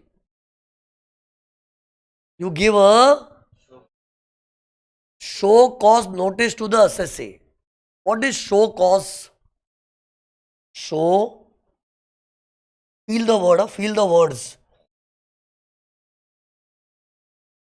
Show cause means show cause, give reason. Why didn't you cooperate? Dear assessee, give me a good reason. Why didn't you cooperate? See, because you didn't cooperate, I am planning base judgment. But I am asking you, why didn't you cooperate? You know why it is to be asked? Because sometimes AO might think these people are nonsense only, they don't care only, they don't respect us only. He is being judgmental. Although he has got right to do base judgment, but he cannot be judgmental about the character of the assessee. Obviously, income tax officer, they might feel this way only, that you people don't care only, you don't have respect for me. Maybe assessee was in some trouble. There was a family member hospitalized. there was some death in his family, and here AO is thinking what. So that's why law says relax AO. You have to judge his income. You don't have to judge his character. We never know he's a genuine guy. So give him a letter.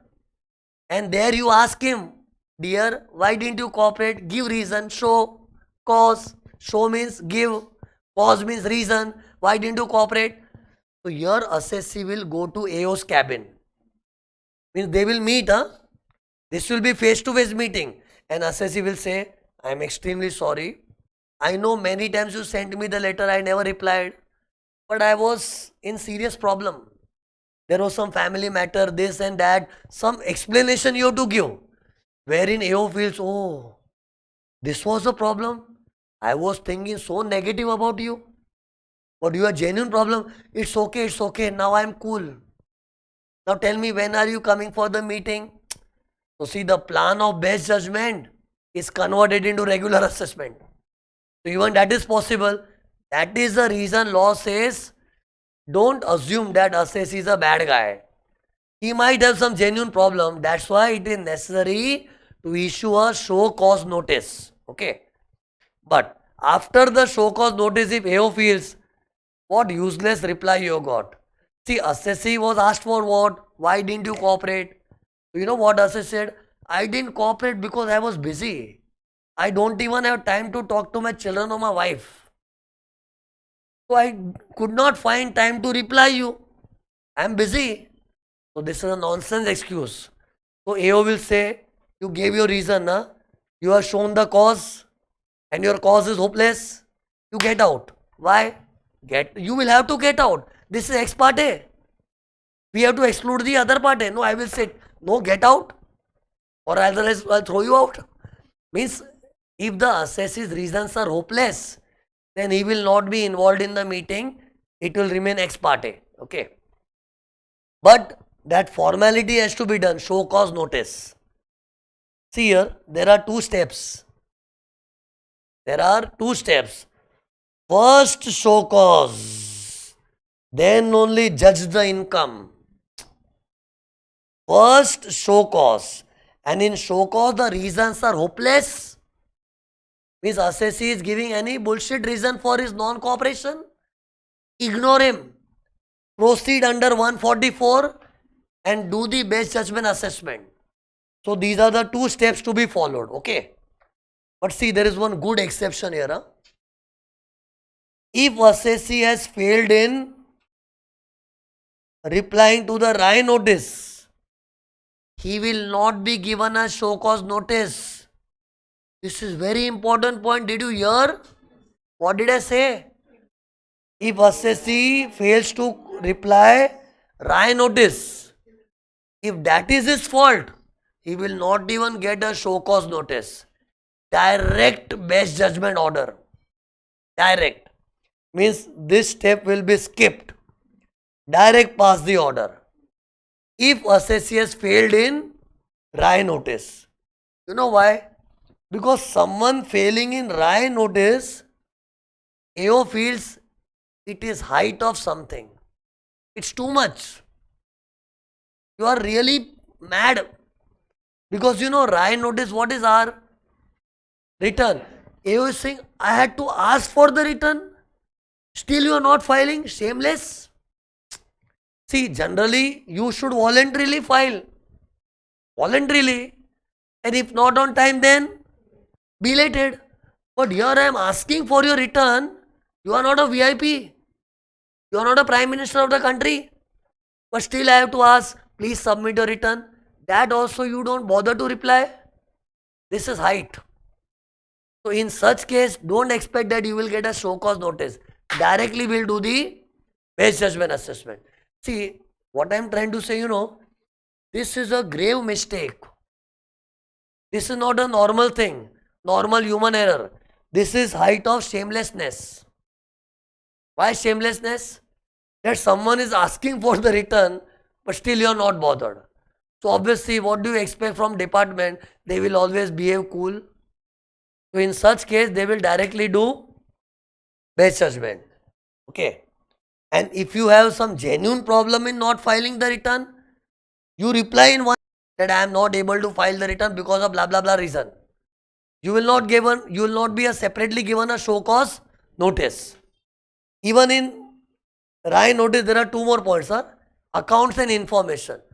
See, you are not giving your accounts only, so obviously that will be really shamelessness. Means you don't bother. We are asking for your accounts. We are not a fool here. We also have our family. We are also doing job here. And when we are asking for the books of account, you don't bother to reply. So this will also land up in a situation that you will not be given a show cause notice. See, this is a basic thing expected from a normal human being. That if someone is asking for your return, accounts, information, you should have courtesy to reply that. And that also, if you don't have, such people do not even deserve a show cause notice, direct base judgment. Okay. But see, if you commit such defaults, at least you will be given one last warning. See, show cause notice is like a warning. Huh? Now see, I am going to do base judgment. You tell me why shouldn't I do? One warning you are getting, but that warning you will get year and year. Because see, someone not voluntarily filing, it's natural. You cannot think this is height of shamelessness. Voluntary return means what? You have to file up to July, October. So that many people do not file. So if this is your failure, you will get a show cause. And if this is a failure, again you will get a show cause. If special audit is also not done, that is also, it's acceptable. So here you will get a show cause. And not attending also you will get a show cause. Because attending was the main thing for regular assessment. So here you should be given a warning. See, I called you for regular, you're not coming. You tell me why shouldn't I do base judgment now? So here also you will get show cause. Every default you will get show cause except in prior notice. Okay. Tell me what is, wait, see I have written here. Show cause notice except 142(1) failure. Tell me what should be the time limit of giving show cause? When this show cause notice should be given? When? It should be given or not?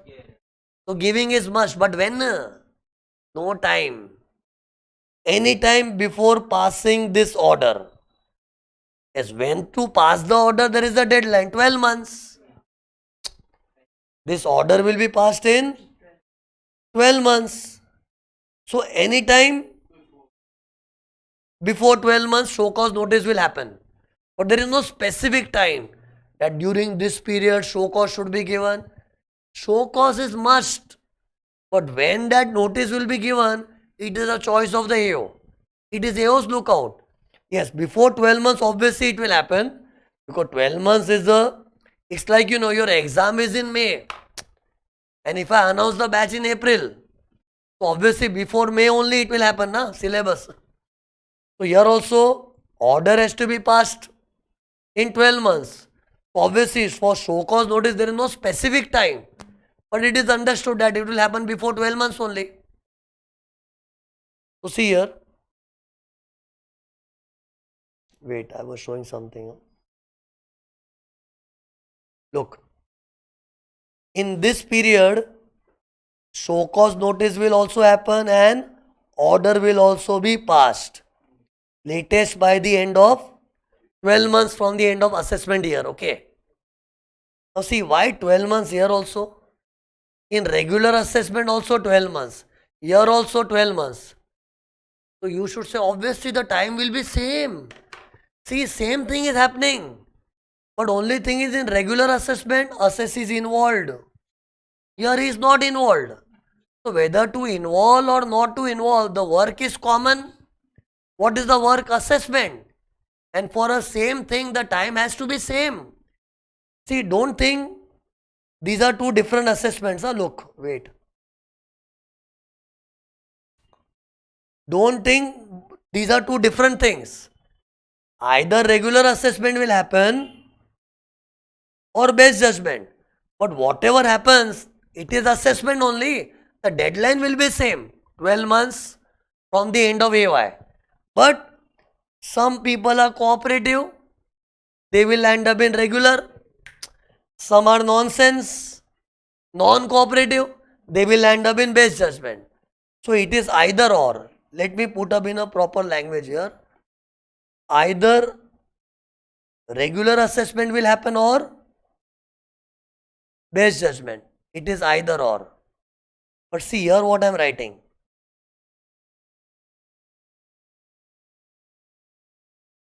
Tell me, what do you mean by this? See, after summary, this can happen in addition. And you should not say, sir, this is double. Why double? Who said double? Is it double? This is not counted only. Summary assessment is as good as no assessment. See, summary assessment by default happens of every return filer. Every person in India who files a return, by default, summary assessment will happen. So don't count only. So along with summary assessment, this can happen in addition. And there also, if you are not cooperative, then this will happen in addition. But between regular and base judgment, I would say either or. Either or. Okay. So we have done till here. Now see, at this stage, let me give a distinction between summary, regular and base judgment. Yes.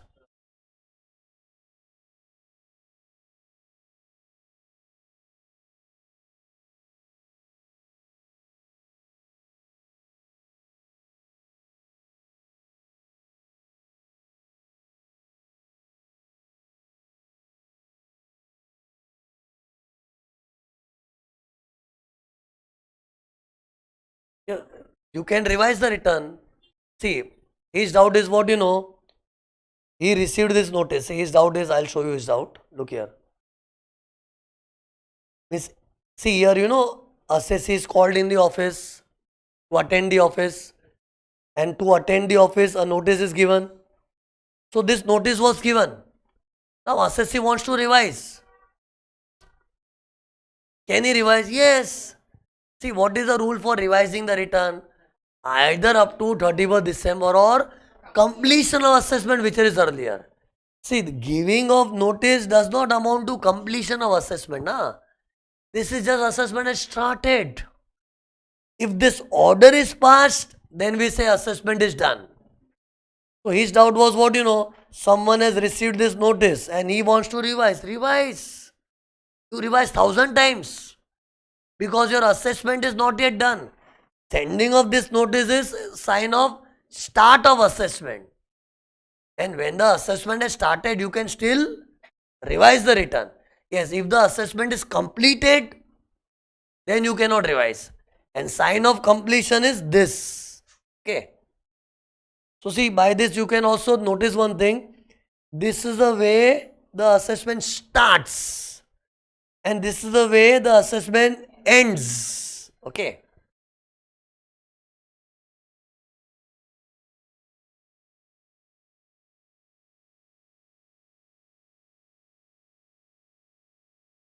See, his doubt, her doubt is what you know. Your discussion was going on. And the argument was unending. Means there was some argument on which assessee was not agreeing only. Assessee was saying, no, this is unfair. I don't agree with this. And AO was saying, no, it is like that only. Like, let's take an example of revenue capital expenditure. AO was saying, it is a capital expenditure. You cannot deduct in your net profit. I will add back. And assessee says, no, it is a revenue expenditure which can be netted off in the net profit. And they were not coming to a conclusion only. You know, AO will give you some time to discuss. After that, you know, if assessee is argumentative, AO will say, I gave you sufficient chance to speak. I don't understand your explanation. The order is like this only. If you have problem, you go in appeal. Because see, this discussion has to end. But see, obviously AO will not be so arrogant that he will not listen to you only. Regular means you should be given a chance to speak. So up till particular level you will be allowed to speak. But beyond a particular extent, AO will not give you so much of footage that you are arguing on and on, because AO will say, I have got some other work also, yaar, and I have to finish the order in a deadline. So if the argument goes unending, AO will stop at a point, he will do what he thinks fit. And if assessee says this is unfair, you can file an appeal. How to file an appeal? Next chapter, next chapter. Okay. So now this was her doubt. Now see, distinction between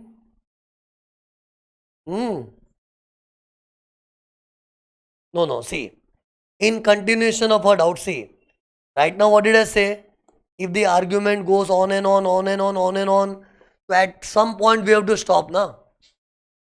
At some point means AO will say, assessee, you are saying too much only. I don't agree with you. I will do what I think fit. So now her doubt is what? Sir, then it is a best judgment. No, this is not best judgment. Argument has to stop. So the fact that they were communicating for such a long duration, you cannot say best judgment. Best judgment means you are not allowing assessee to speak. You are not allowing assessee to participate only. But here assessee participated. But then some assessee become like a nuisance. They keep arguing. So argument has to stop, na? So if AO has to abruptly stop the argument and they have to pass the order, don't think it has become best judgment. Best judgment is a case when assessee is not involved only. Here assessee was involved sufficiently. But then argument has to stop at a point, na? Yes. So this will be a regular assessment only. If the argument has to stop at a particular level, and see, generally it happens like this only. Assessee will keep pleading, some plead, some argue, some fight, some discuss. But at a particular level, AO gets exhausted. He says enough is enough. Now this is what I feel proper. If you have any objection, you can file the appeal. Okay. So these were the doubts now. Distinction between summary, regular and best judgment. See, they don't ask distinction, but distinction will give you clarity. When you distinguish and understand, there is a clarity of concept. So tell me the distinction. In summary assessment, there is no inquiry. Regular assessment, there is inquiry. Best judgment also, there is inquiry. See, this is blindly done. Blindly means whether assessee has bluffed his income, whether he has truly shown he is honest or is culprit, no one is bothered. A computer is kept at the work. Process the return, do all AD. Means there is no manual inquiry whether assessee is honest or not. But your inquiry is done. Your also inquiry is done. See, in best judgment also, to judge someone's income, I have to inquire first. I cannot do anything which I think fit. To judge your income, I have to do inquiry. See, this inquiry means which inquiry not 142. Oh my God, don't think I am talking about 142. This inquiry means general. I don't mean to say with inquiry means with 142. 142 is optional.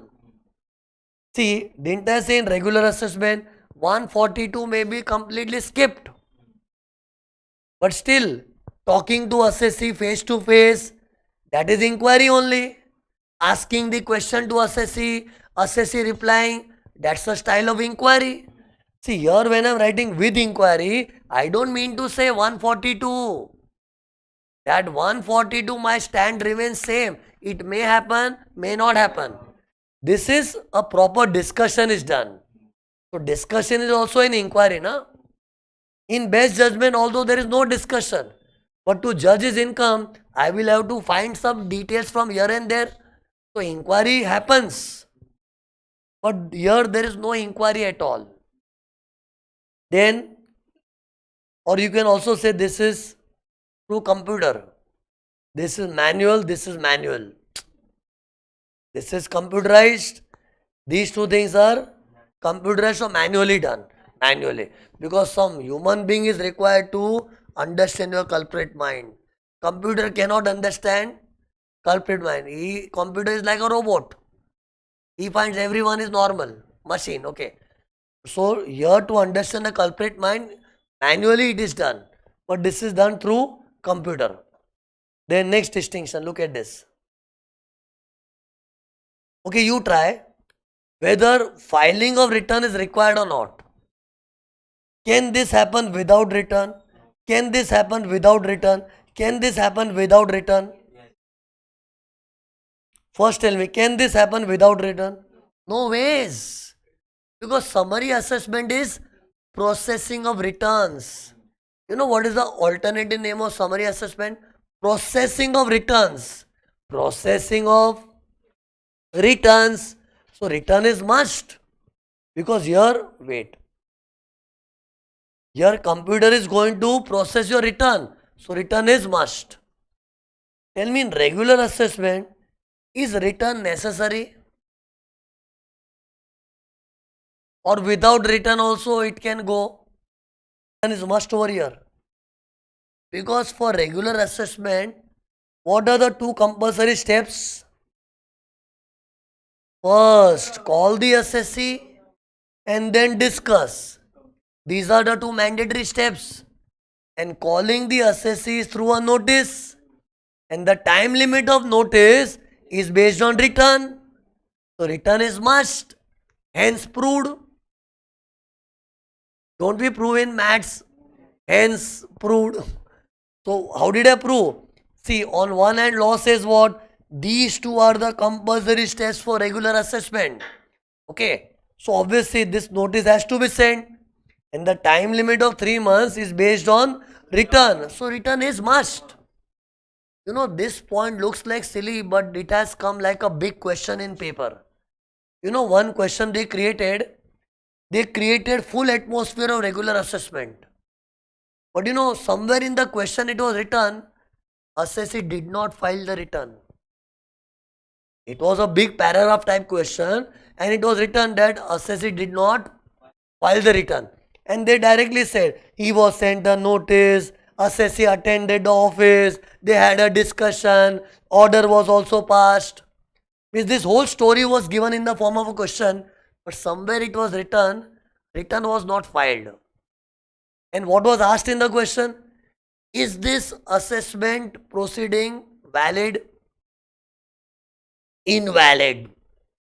Because without the return, how can someone do regular assessment? It is not as per the law.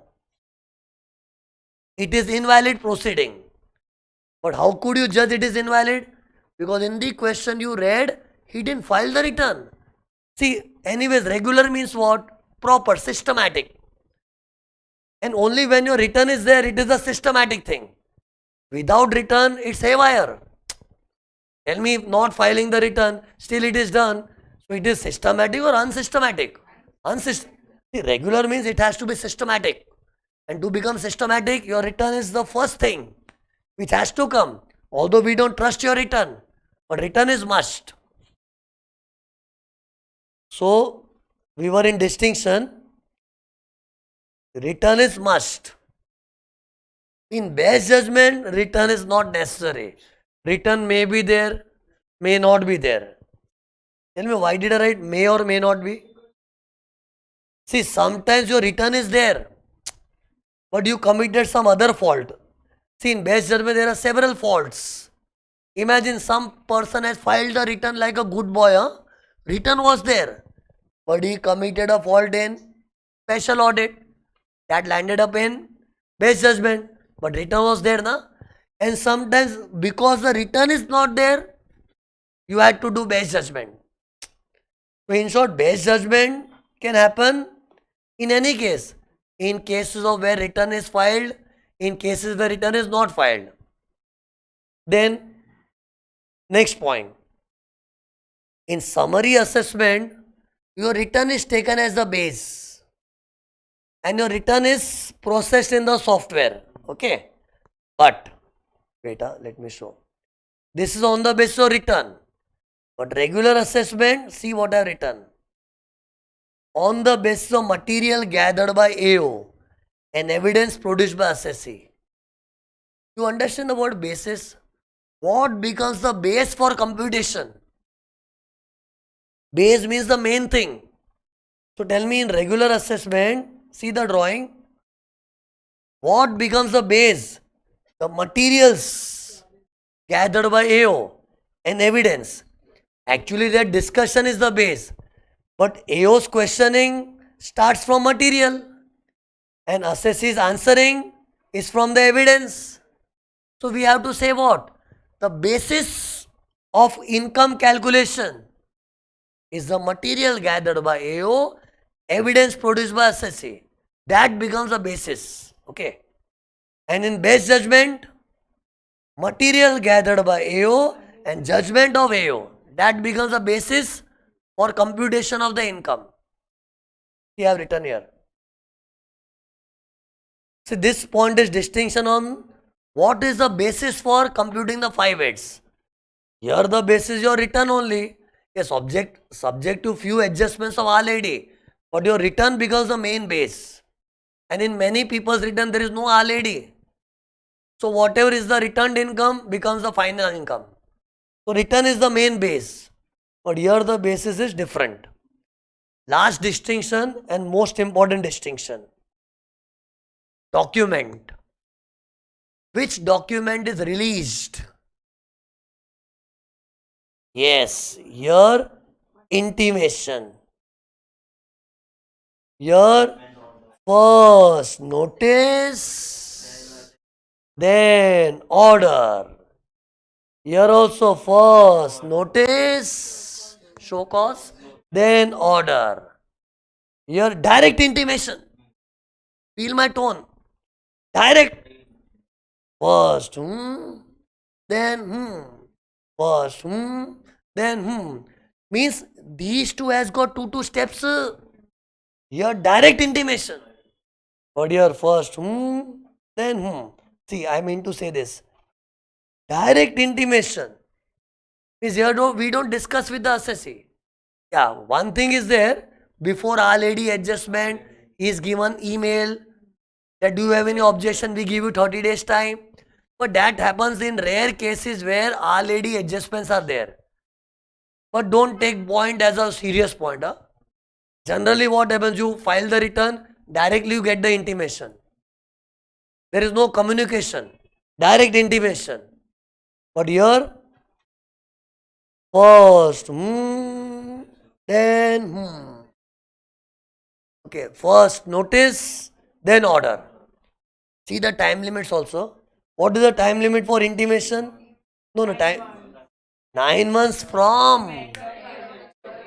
9 months every student remembers. What the student forgets from when? How to think logically? See, intimation is processing of the return. So it depends upon when did you file the return. So 9 months from the end of the year, return is filed. And here, 3 months, end of the return is filed. 12 months from the end of AY. Section 143 to 143. See, in this point there is lot to remember.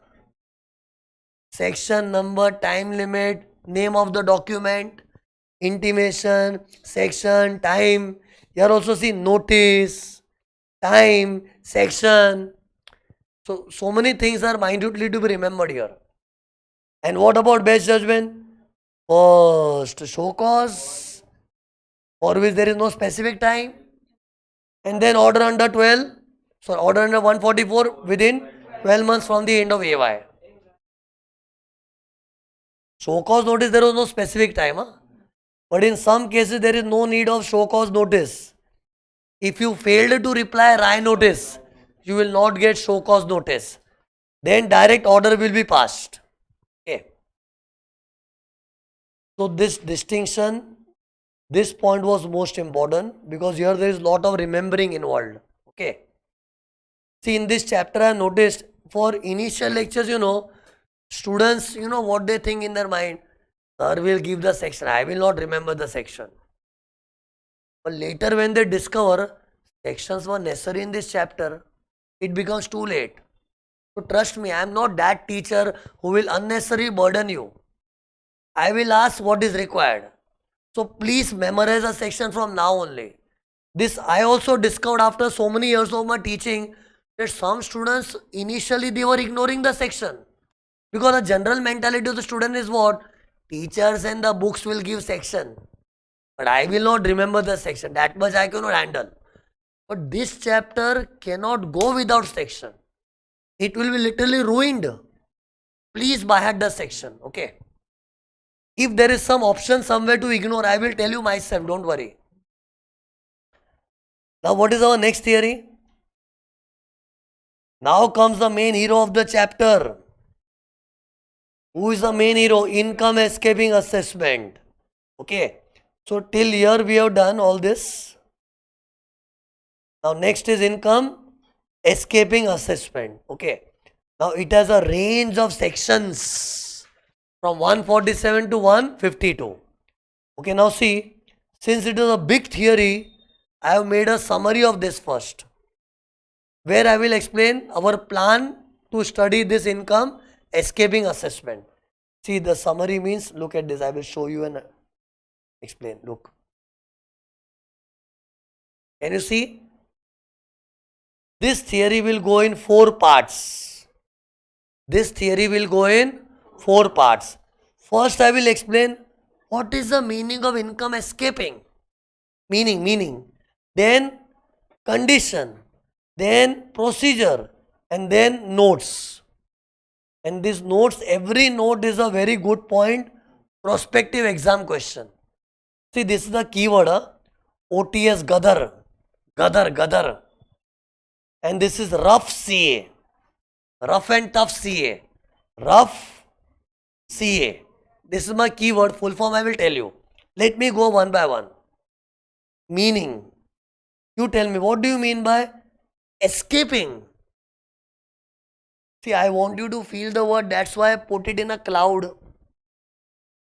Escape. Escape.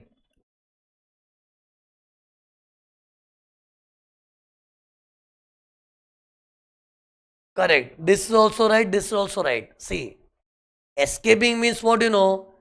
Income tax department could not take timely action on you. See, what action they should do, you know? People who don't file the return, ask them to file the return. If they are not bothered, do best judgment. But doing best judgment, there is a time, 12 months. And if some people have filed a return, they have shown very less income, call them in the office, drill them. But to do that also there is a time. So if things can happen in time, then you are not escaped. Then you are caught. But many times things do not happen on time because we don't have time. Like if I am an assessing officer, I am so much busy in my office work, so many assessees are ignored. And suddenly I realized, oh my God, this assessee was a culprit. I ignored him. Now the deadline of 12 months has passed away. He has escaped. Then he is called escaped. One more case. Some assessee were caught in time. They were called to the office. They were drilled. But assessment was under assessed. Income was under assessed. Means imagine some assessee filed a return and the scrutiny was done on time. What is a timely scrutiny? Timely scrutiny means once you file the return within 3 months, send the notice under 143(2), call him, drill him, pass the order in 12 months. That's a timely action. But sometimes the timely action was not a proper action. You know what happens? See, in this meeting, many times assessee brings false evidences and he fools the AO. AO is fooled by some fake and false evidences. Means actually AO might ask for show me the bill of advertisement, show me the bill of printing and stationery, show me the bill of the contractor. Assessee produced all fake bills. And AO was a fool to accept it. And he passed the order also with a smaller income. Obviously, when assessee produces fake bills, he can show the expense also. And with the expense, your net profit will become net. It will become small. So then AO was fooled. After passing the order, suddenly AO realized, oh my God, he fooled me. I caught him on time.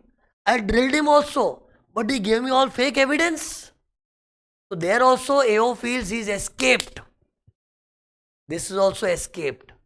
Means in spite of the fact that you were caught on time, but still you fooled me and ran away. So that is also a case of escaped. In escape there can be broadly two cases. Either you were not caught on time or you were caught but the assessment was not done properly. Means income was under assessed. You understand under assessed? Means your income should have been say 1 crore but it was settled at 50 lakhs only. So either you were not caught only, so you were escaped, caught within 12 months, or you were caught in time, but your income was under assessed. This is the meaning of escaped. Read. Same thing what I said. Either the timely assessment was not done. See, timely action, even this has got so many variety. Some people don't file the return. So we should act. Ask them to file the return. If they don't file, we should do best judgment. So if we act on time, it's timely. But here what I have written? Not done, na. And the time passed away. Which time I am talking about? 12 months. See, 12 months was the main time till now. 12 months was the deadline for doing the assessment. And if 12 months passes away, escaped. Yes, I'll come to that point. That is a natural doubt. I'll come to that. Yes, I'll come to that. So, what did I say? Either timely action is not taken or timely assessment was done, but income was under assessed. You know, such cases will be reopened now. You know, this theory is called reopening. Why it is called reopening? Imagine you filed the return or you didn't even file the return and income tax officer did not bother only. And the time passed away. You know, when the time passes away without they inquiring on you, so your file is closed. After the expiry of 12 months, if no action taken on you, your file is closed. Now, if they open such file, it is called reopening. Okay.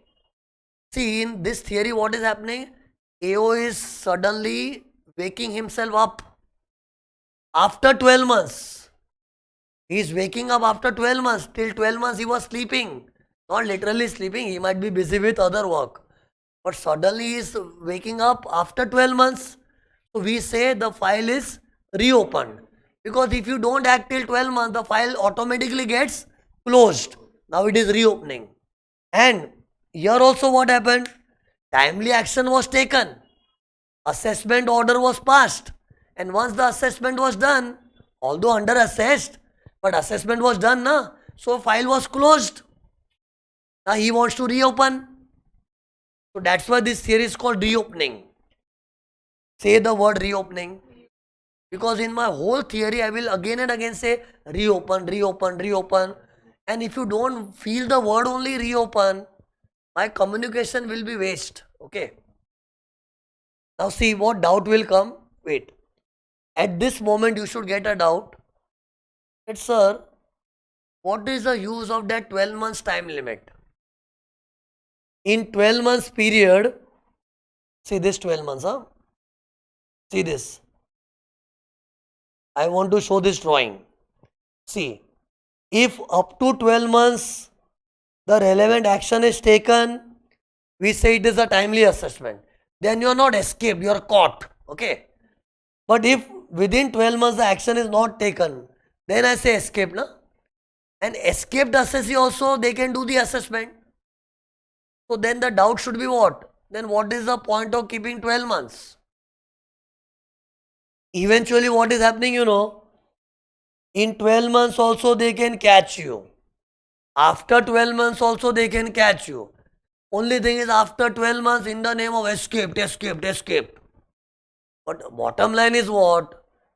They are taking action on me, na? So they can take action within 12 months also, after 12 months also. Then why the hell this 12 months? There is a difference. If action is taken within 12 months, it can be initiated based on a doubt also. Even if I doubt a very honest person, I can do the scrutiny. If I am doing timely action, if you take the action on time, you can conduct scrutiny on any damn person on this earth on the basis of a mere doubt. Although you might be a very good human being, very honest person, showing full income honestly, still I can conduct a scrutiny if it is within time. But once the time passes away, they cannot harass genuine people. They cannot harass genuine people. They will do assessment only if they have some proof that you have done the blunder and we could not act on time. Now you are gone. Only when I have a proof, I can take action. Here comes the importance of time limit. In short, if I am AO, what should be my mentality?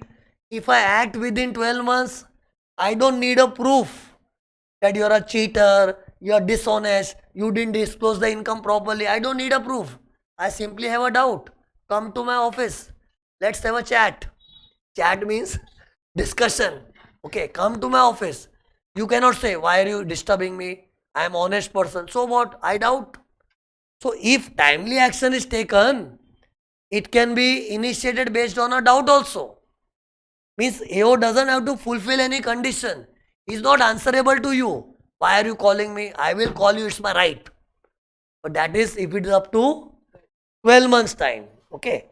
But once the 12 months has passed away, now if I feel, no, he was a culprit, I want to take action on him.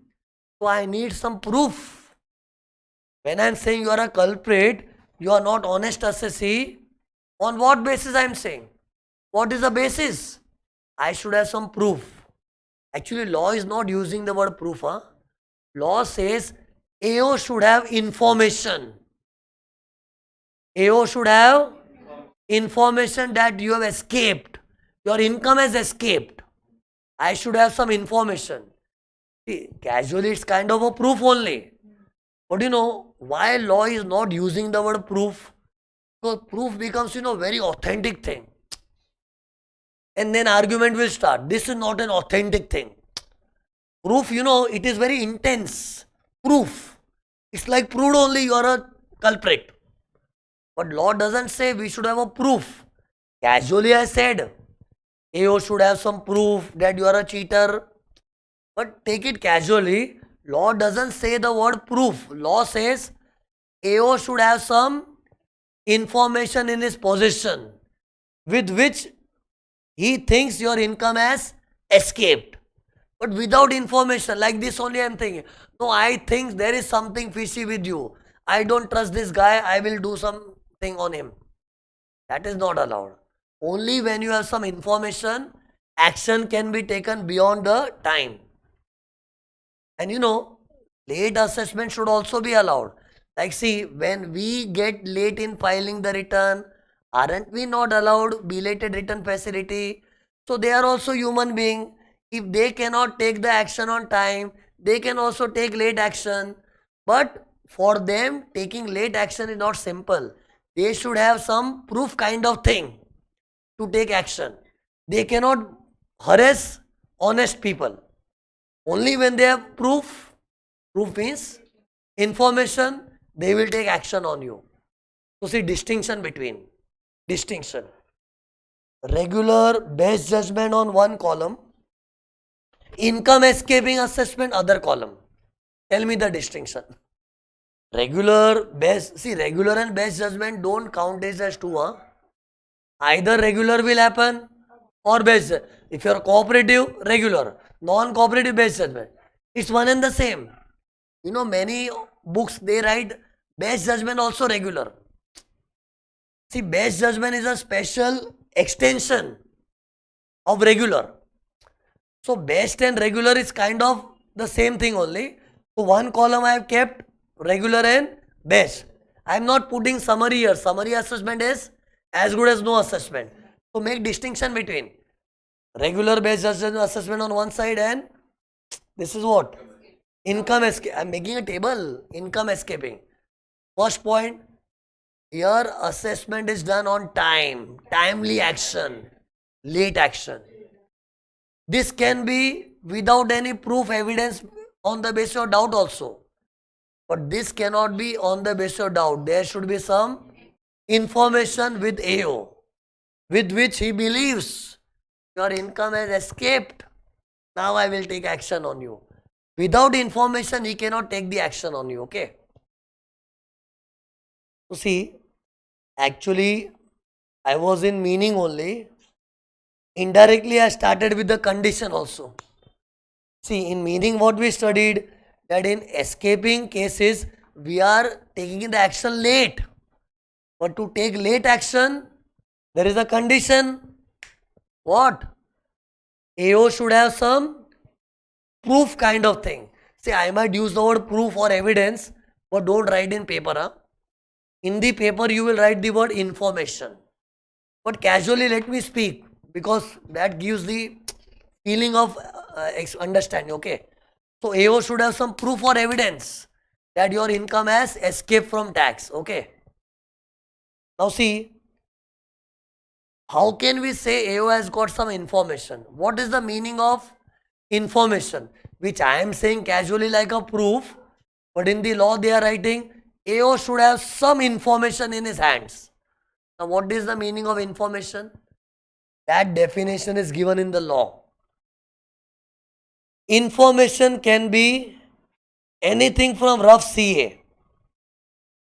Information can be anything from rough CA.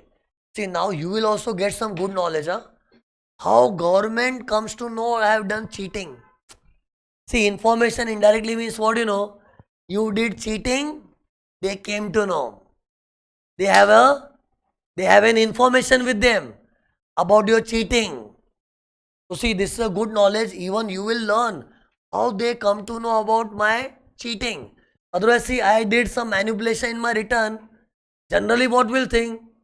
How will they come to know? So, how will they come to know? This you will come to know now. How will they come to know about my cheating? You will come to know now. So, see, first method is risk management strategy. You know what is risk management strategy? CBDT, Central Board of Direct Taxes. You know, CBDT is the godfather of the whole income tax department. Where is CBDT located? New Delhi. New Delhi. Central Board of Direct Taxes. You know, CBDT has got a big team. They keep making different strategies of catching the cheaters. Okay. And that is called risk management strategy. Feel the word. Risk means what? Risk of people not paying the tax. It's a risk for the government. Like see, I don't pay the tax and if I am saved from the government, it is risky. So from government's point of view, there is a risk when people evade the tax and hide themselves. So that is a risk, and to manage the risk, they have got ideas. Ideas means strategy. I'll share with you one good idea. You know nowadays what happens? When you sell the property, when you sell some property, you have to go for registration. And the registration office will inform IT department. Shirish Vyas has sold a property. So that will disclose, oh, Shirish Vyas has sold a property. That means he made a capital gain. And now imagine I didn't show capital gains in my return. So I will be caught. Who gave the news to them? I was trying to hide. I was thinking I have sold a property. I will not tell anyone. I will not tell you anyone. I will not even show in my return. Understand, my intention is to hide the income. Huh? Which income? Capital gains. See, this example will become the base of my whole theory. Huh? I had this example. Shirishwa sold a property. He made 5 crores capital gain. He didn't want to pay the tax. He didn't show it in the return. So this was a cheating. But how government came to know? Whenever you sell the property, you have to go for registration. The registrar, and registration you cannot escape, because registration is compulsory when you transfer immovable property, because otherwise the property cannot get legally transferred. So I will have to go to registration office to pay stamp duty, and the registrar is instructed by CBDT. Anyone coming for property registration, inform IT department. So they will inform, and when they inform IT department, they will come to know, and when they come to know, my cheating will be caught. So this is the strategy. Feel the word strategy. Strategy means it was an idea that people don't show capital gain. Let them not show. We have got a good idea. We will ask the registrar to inform IT department. So this is one example of risk management strategy. See, in my example, what was the risk? Someone selling the property, not showing the capital gain in the return. See, I might show also. I might be honest taxpayer also. But what if I don't show? There is a risk. And to manage the risk, they have a strategy. The strategy is registrar is instructed to inform IT department. But see, this way, there are so many techniques. I will give you one example only, because if I start discussing so many points, explanation will be dragged. But with one example, you understand the feeling. Yes, government nowadays have got different ideas to catch your cheating. Okay, that is called risk management strategy. And this is becoming very popular nowadays. They have got so many ideas. See, I just shared one idea. If I start discussing unlimited ideas, it will go unending. And some ideas soon you will also learn in my forthcoming chapters.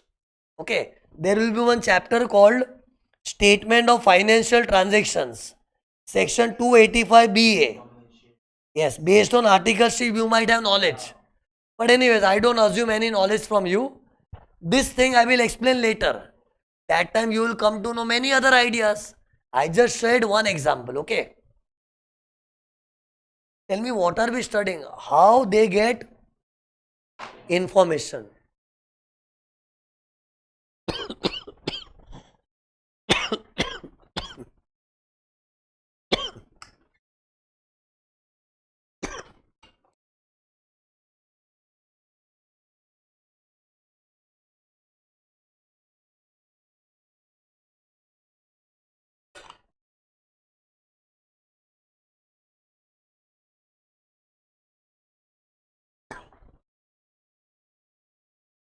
कभी pause was करता हूँ, मेरे को play करना याद दिलाया करो. एक दो लेक्चर में ऐसा हुआ है, forgot to put on the play button. Lecture got wasted.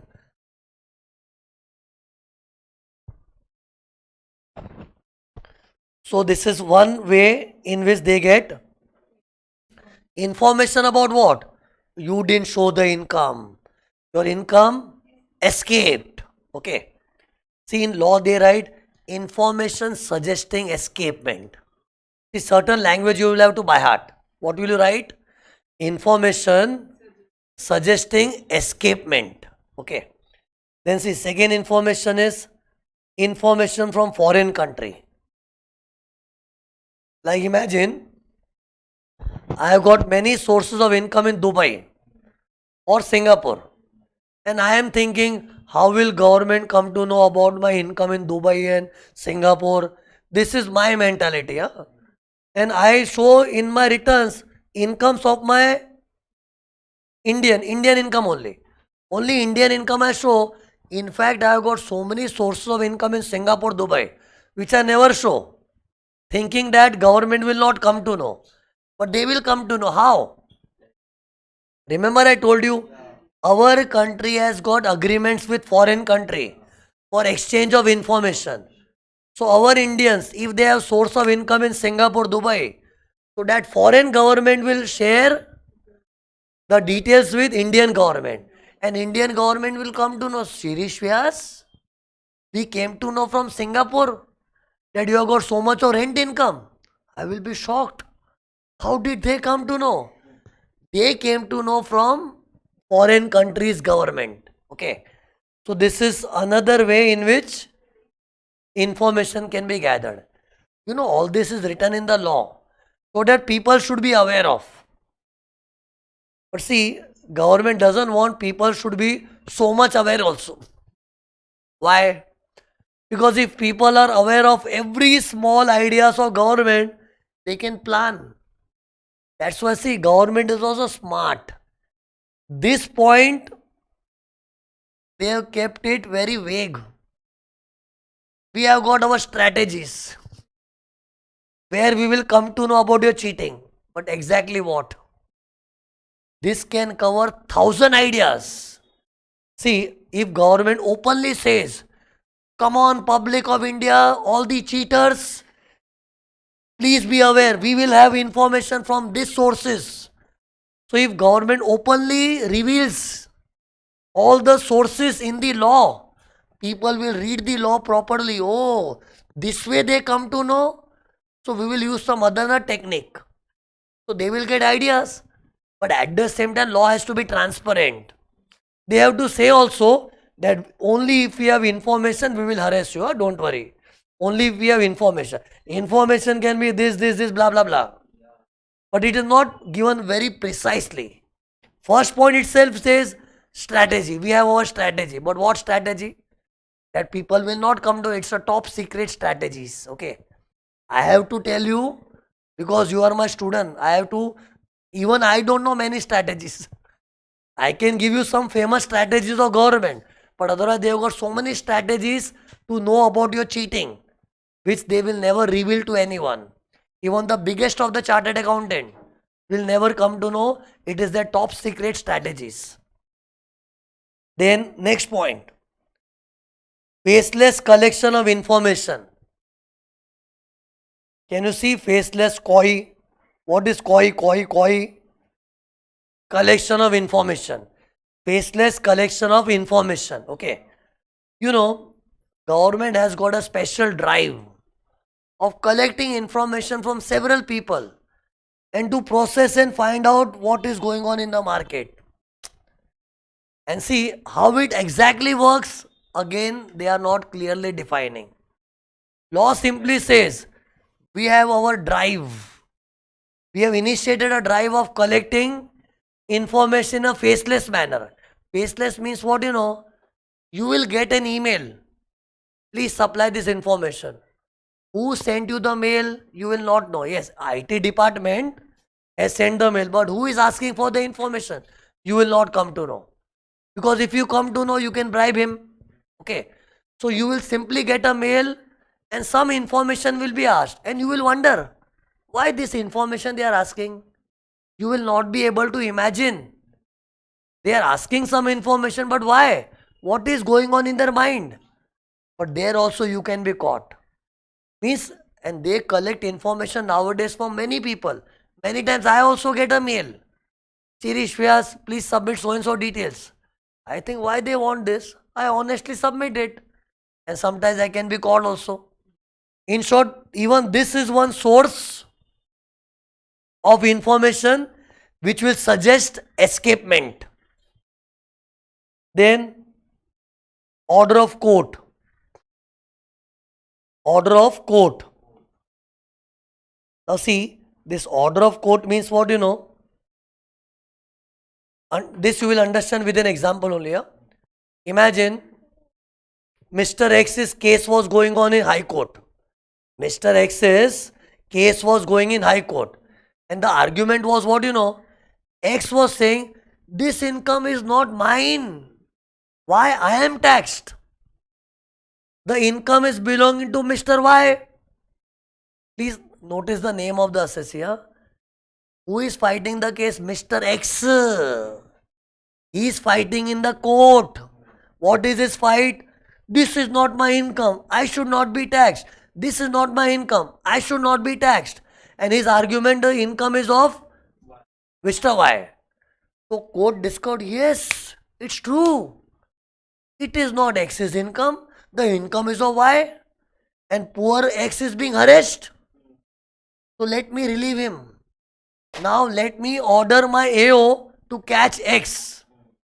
Sorry, catch Y. So Y becomes escaped assessee.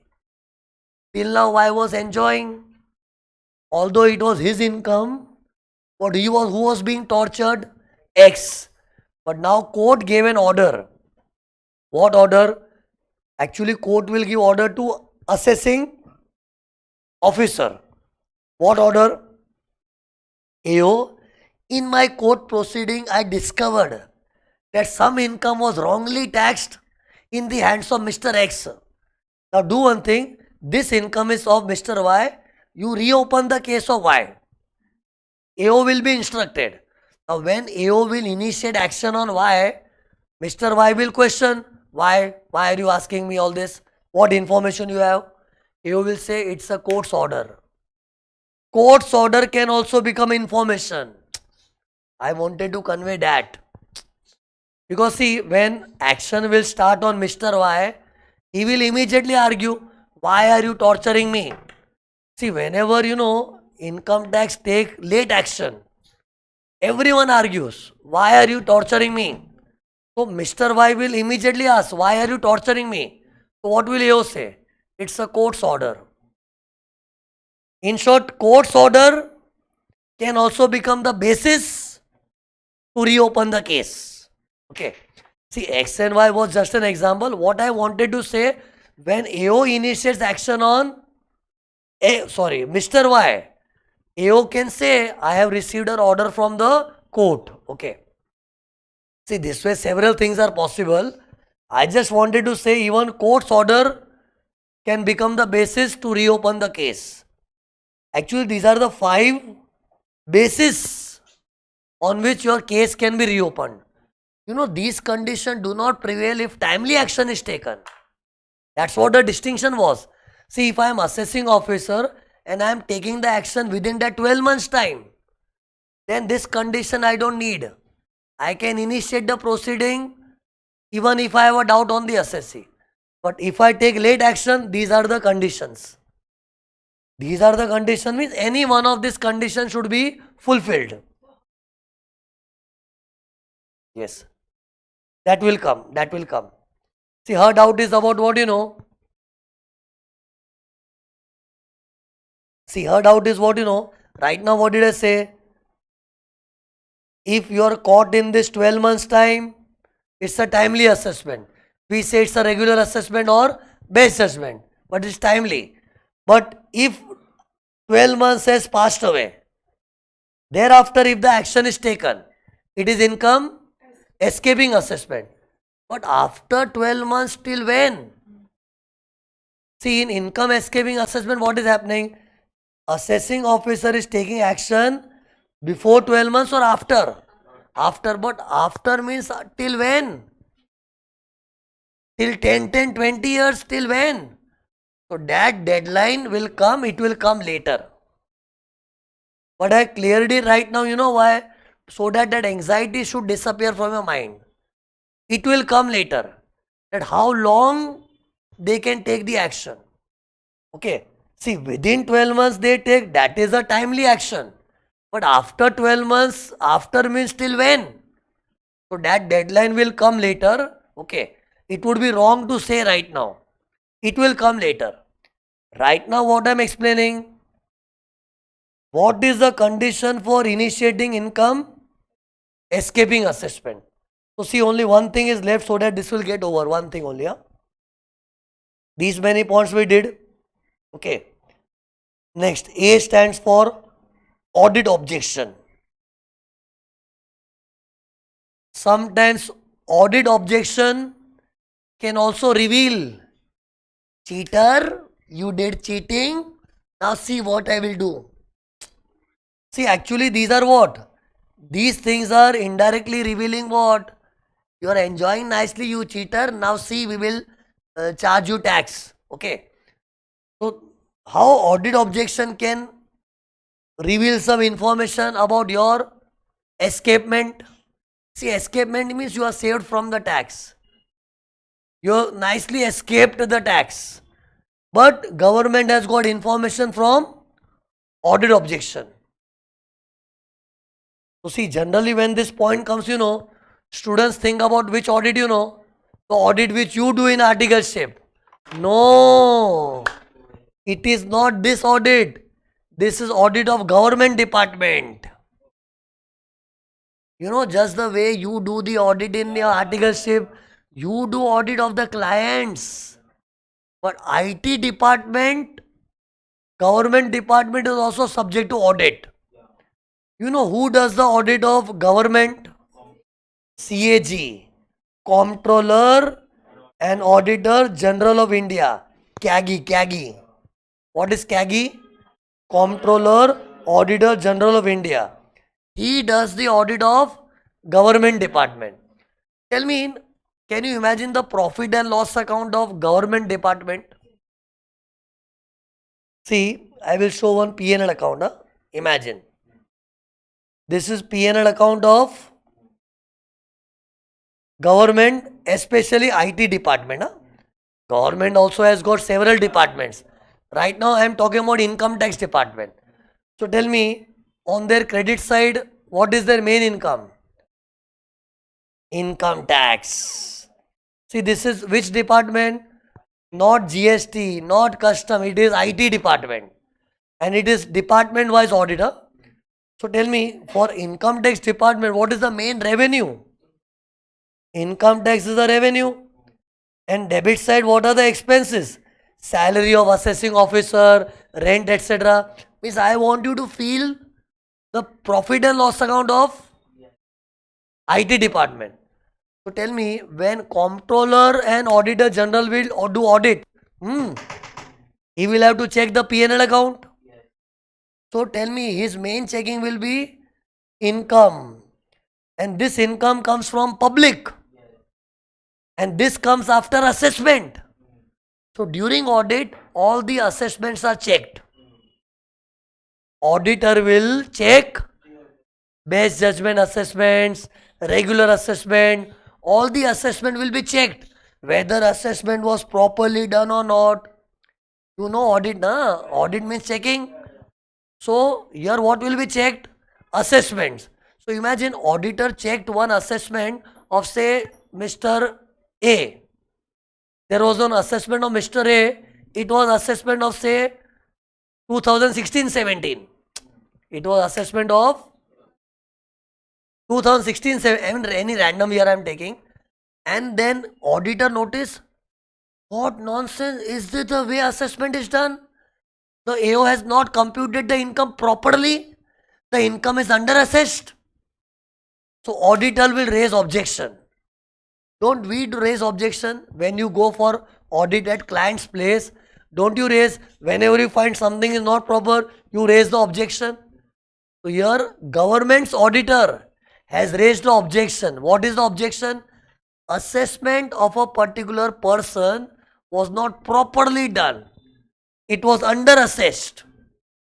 And if income is under assessed, government's revenue is under reported. And that is the job of the auditor.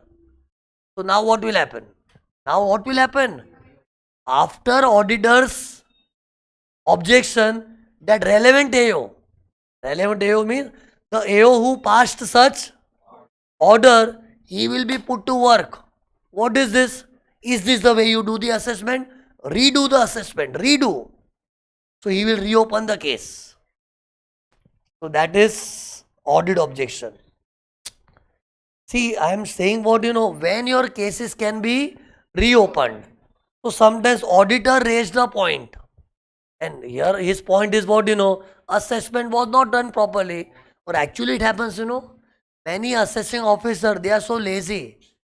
They initiate scrutiny and they pass the order casually. Even if the income should have been 5 crores, they pass the order for 50 lakhs. Not all such orders, but such order was caught in audit process. Now based on that order, AO is instructed, reopen the case of this assessee. The assessee whose assessment was not properly done. See, I told you, no, in income escaping many times, your income was under assessed. Now it will be reassessed. Okay. So rough CA is done. Okay. Till here you revise thoroughly and take your homework. Homework ritual is must.